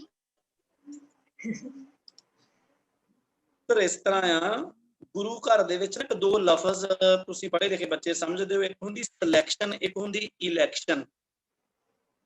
ਇੱਕ ਲੋਕ ਨਾ ਇਲੈਕਸ਼ਨ ਕਰਦੇ ਆ ਜਿਵੇਂ ਵੋਟਾਂ ਪਾ ਕੇ ਚੁਣਨਾ ਕਿਸੇ ਨੂੰ, ਇੱਕ ਹੁੰਦੀ ਸਿਲੈਕਸ਼ਨ ਕਰਨੀ ਜਿਹੜਾ ਯੋਗ ਹੋਵੇ। ਤੇ ਗੁਰੂ ਨਾਨਕ ਸਾਹਿਬ ਦੇ ਘਰ ਵਿੱਚ ਇਹ ਰਹਿਮਤ ਰਹੀ ਆ ਵੀ ਜਿਹੜਾ ਬੰਦਾ ਯੋਗ ਹੈ ਨਾ ਉਹਨੂੰ ਹੀ ਦਾਤ ਮਿਲ ਸਕਦੀ ਆ, ਕਿਉਂਕਿ ਸਾਰੀ ਕੌਮ ਨੂੰ ਪੁੱਤਰ ਉਹਨਾਂ ਹੈਂਡਲ ਕਰਨਾ ਹੈ। ਜਿਵੇਂ ਸਕੂਲ ਦੇ ਵਿੱਚ ਟੀਚਰ ਜਿਹੜਾ ਯੋਗ ਹੋਵੇ ਉਹੀ ਬੱਚਿਆਂ ਨੂੰ ਪੜ੍ਹਾ ਸਕਦਾ ਆ, ਜਿਹਨੂੰ ਆਉਂਦਾ ਹੀ ਕੁਝ ਨਾ ਹੋਵੇ ਤੇ ਉਹ ਕੀ ਪੜ੍ਹਾਏਗਾ। ਇਵੇਂ ਜਿਹੜਾ ਯੋਗ ਸੀ ਉਹਨੂੰ ਗੱਲ ਕੀਤੀ। ਗੁਰਬਾਣੀ ਦਾ ਇਹ ਬਚਨ ਆ, ਤਖਤ ਬਹਿ ਤਖਤੈ ਕੀ ਲਾਇਕ। ਜਿਹੜਾ ਉਹਦੇ ਲਾਇਕ ਸੀ ਉਹਨੂੰ ਬਿਠਾਇਆ ਮਹਾਰਾਜ ਨੇ, ਉਹ ਲਾਇਕ ਸੀ ਗੁਰੂ ਅੰਗਦ ਸਾਹਿਬ ਜੀ, ਇਸ ਲਈ ਉਹ ਦਾਤ ਉਹਨਾਂ ਦੀ ਝੋਲੀ ਪੈ ਗਈ। ਸੋ ਮੈਂ ਬਹੁਤ ਧੰਨਵਾਦ ਕਰਦੀ ਹਾਂ ਜੀ ਵੀਰ ਜੀ ਦਾ, ਜਿਨ੍ਹਾਂ ਨੇ ਆਪਣੇ ਕੀਮਤੀ ਸਮੇਂ ਵਿੱਚ ਸਮਾਂ ਕੱਢ ਕੇ ਬੱਚਿਆਂ ਨੂੰ ਜਿਹੜੇ ਗੁਰੂ ਰਾਮਦਾਸ ਜੀ ਦੇ ਜੀਵਨ ਬਾਰੇ ਚਾਨਣਾ ਪਾਇਆ ਜੀ।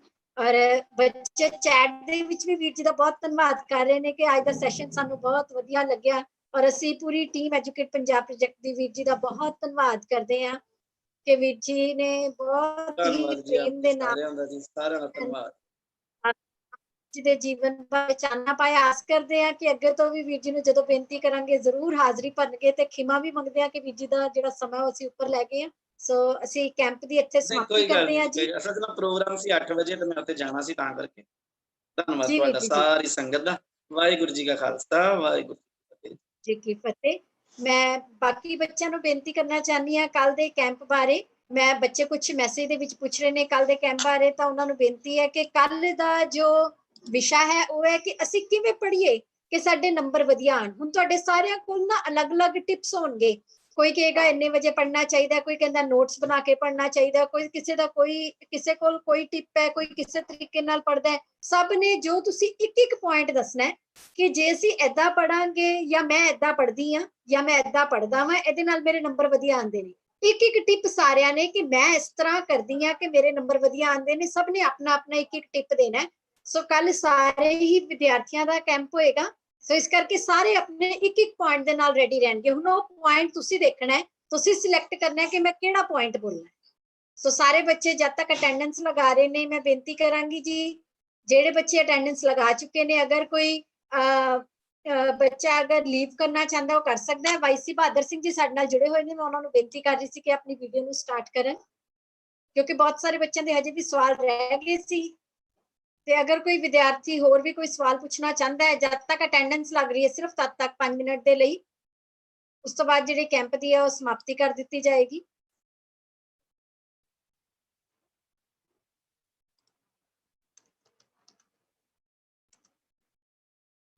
ਵਾਹਿਗੁਰੂ।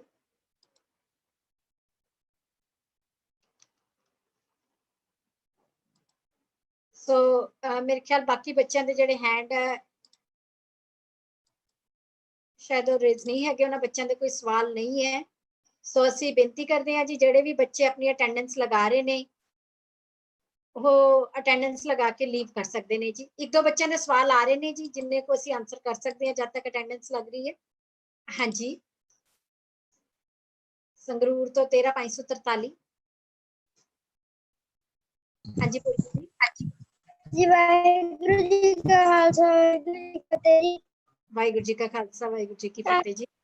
ਜੀ ਮੇਰਾ ਸਵਾਲ ਸੀ, ਅਮਰਦਾਸ ਜੀ ਨੇ ਬੀਬੀ ਭਾਨੀ ਜੀ ਦੇ ਵਰ ਮੰਗਣ ਤੋਂ ਪਹਿਲਾਂ ਹੀ ਰਾਮਦਾਸ ਜੀ ਨੂੰ ਗੁਰਗੱਦੀ ਵਾਲਾ ਵਰ ਦੇ ਦਿੱਤਾ ਸੀ ਜੀ।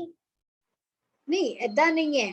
ਗੁਰੂ ਰਾਮਦਾਸ ਜੀ ਜਿਹੜਾ ਬੀਬੀ ਭਾਨੀ ਜੀ ਦਾ ਜਿਹੜਾ ਵਿਆਹ ਹੈ ਉਹ ਪਹਿਲਾਂ ਹੋਇਆ ਜੀ, ਤੇ ਜਿਹੜੀ ਗੁਰਗੱਦੀ ਹੈ ਉਹ ਬਾਅਦ ਦੇ ਵਿੱਚ ਮਿਲੀ ਹੈ ਜੀ। ਤੇ ਇੱਕ ਸਵਾਲ ਜਿਹੜਾ ਚੈਟ ਦੇ ਵਿੱਚ ਆ ਰਿਹਾ ਕਿ ਯਤੀਮ ਕਿਸ ਨੂੰ ਕਹਿੰਦੇ ਨੇ? ਯਤੀਮ ਦਾ ਮਤਲਬ ਔਰਫਨ, ਜਿਹਨੂੰ ਆਪਾਂ ਇੰਗਲਿਸ਼ ਦੇ ਵਿੱਚ ਬੋਲ ਰਹੇ ਹਾਂ, ਜਿਹਦੇ ਮੰਮੀ ਵੀ ਨਹੀਂ ਹੁੰਦੇ, ਪਾਪਾ ਵੀ ਨਹੀਂ ਹੁੰਦੇ, ਮਾਤਾ ਪਿਤਾ ਦੋਨਾਂ ਦੀ ਡੈਥ ਹੋ ਚੁੱਕੀ ਹੈ, ਉਹਨੂੰ ਯਤੀਮ ਬੋਲਦੇ ਨੇ ਜੀ। ਇੱਕ ਬੱਚੇ ਦਾ ਸਵਾਲ ਆ ਰਿਹਾ ਸੀ।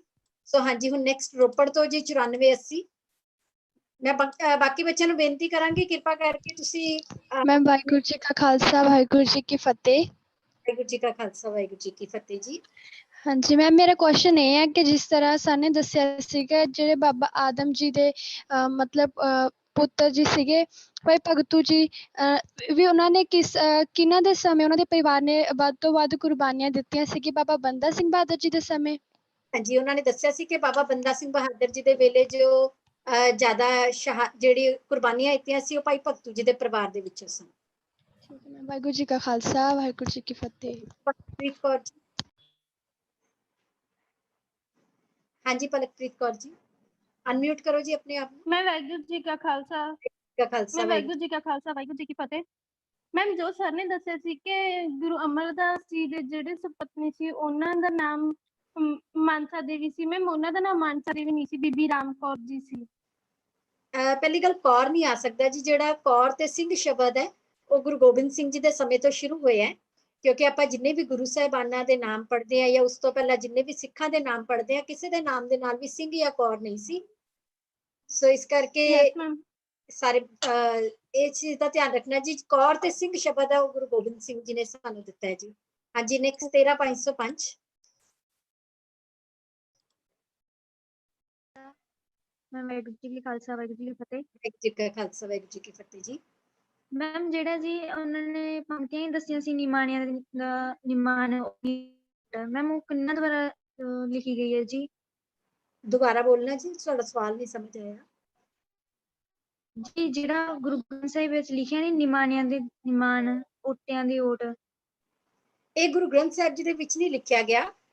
ਗੁਰੂ ਗ੍ਰੰਥ ਸਾਹਿਬ ਜੀ ਦੇ ਵਿੱਚੋਂ ਜਿਹੜਾ ਉਹਨਾਂ ਨੇ ਸ਼ਬਦ ਲਿਆ ਸੀ, ਬਹੁਤ ਸਾਰੇ ਬੱਚੇ ਨੂੰ ਉਹਦੇ ਵਿੱਚ ਵੀ ਉਹ ਸਵਾਲ ਪੁੱਛ ਰਹੇ ਸਨ। ਮੈਂ ਉਹ ਸ਼ਬਦ ਜਿਹੜਾ ਉਹ ਸ਼ੋ ਕਰ ਰਹੀ ਹਾਂ ਜੀ, ਤੁਸੀਂ ਇੱਥੋਂ ਦੇਖ ਸਕਦੇ ਹੋ।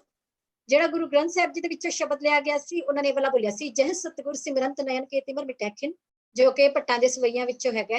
ਜਹ ਸਤਿਗੁਰ ਸਿਮਰੰਤ ਹਿਰਦੈ ਹਰ ਨਾਮ ਦਿਨੋ ਦਿਨ, ਜਹ ਸਤਿਗੁਰ ਸਿਮਰੰਤ ਜੀ ਕੀ ਤਪਤ ਮਿਟਾਵੈ, ਜਹ ਸਤਿਗੁਰ ਸਿਮਰੰਤ ਰਿੱਧ ਸਿੱਧ ਨਵ ਨਿਧ ਪਾਵੈ, ਸੋਈ ਰਾਮਦਾਸ ਗੁਰ ਬਲ ਭਾਣ ਮਿਲ ਸੰਗਤ ਧਨ ਧਨ ਕਰੋ, ਜਹ ਸਤਿਗੁਰ ਲਗ ਪ੍ਰਭ ਪਾਈਐ, ਸੋ ਸਤਿਗੁਰ ਸਿਮਰੋ ਨਰ। ਸੋ ਇਹ ਸ਼ਬਦ ਸੀ ਜੋ ਉਹਨਾਂ ਨੇ ਦੱਸਿਆ ਸੀ ਗੁਰੂ ਗ੍ਰੰਥ ਸਾਹਿਬ ਜੀ ਦੇ ਵਿੱਚ, ਗੁਰੂ ਰਾਮਦਾਸ ਜੀ ਦੇ ਉਸਤਤ ਦੇ ਵਿੱਚ ਜੋ ਲਿਖਿਆ ਗਿਆ ਹੈ। ਵੈਸੇ ਬਹੁਤ ਸਾਰੇ ਸ਼ਬਦ ਨੇ ਜੀ ਉਸਤਤ ਦੇ ਵਿੱਚ, ਉਹਨਾਂ ਨੇ ਇੱਕ ਐਗਜ਼ਾਮਪਲ ਦਿੱਤੀ ਸੀ ਜੀ। ਸੋ ਨੈਕਸਟ ਜੀ ਅਨਮੋਲਦੀਪ ਕੌਰ ਜੀ। ਬੱਚਿਆਂ ਨੂੰ ਬੇਨਤੀ ਹੈ, ਜਿਹੜੇ ਅਗਰ ਕੋਈ ਸਵਾਲ ਪੁੱਛਣਾ ਚਾਹੁੰਦੇ ਹੋ, ਕਿਰਪਾ ਕਰਕੇ ਆਪਣੇ ਵੀਡੀਓਜ਼ ਨੂੰ ਔਨ ਕਰ ਲਿਆ ਕਰੋ। ਵਾਹਿਗੁਰੂ ਜੀ ਕਾ ਖਾਲਸਾ ਵਾਹਿਗੁਰੂ ਜੀ ਕੀ ਫਤਿਹ ਜੀ। ਵਾਹਿਗੁਰੂ ਜੀ ਕਾ ਖਾਲਸਾ ਵਾਹਿਗੁਰੂ ਜੀ ਕੀ ਫਤਿਹ। ਮੈਮ, ਮੇਰਾ ਕੁਐਸਚਨ ਹੈ ਕਿ ਗੁਰੂ ਰਾਮਦਾਸ ਜੀ ਦੀ ਮਾਤਾ ਜੀ ਦਾ ਨਾਮ ਕੀ ਸੀ?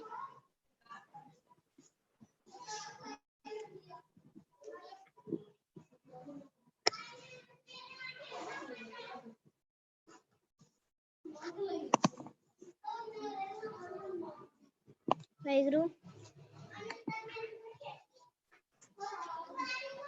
ਵਾਹਿਗੁਰੂ। ਹਾਂਜੀ ਮੈਮ, ਰਾਮਦਾਸ ਜੀ ਦੇ ਮਾਤਾ ਜੀ ਦਾ ਨਾਮ ਕੀ ਸੀ?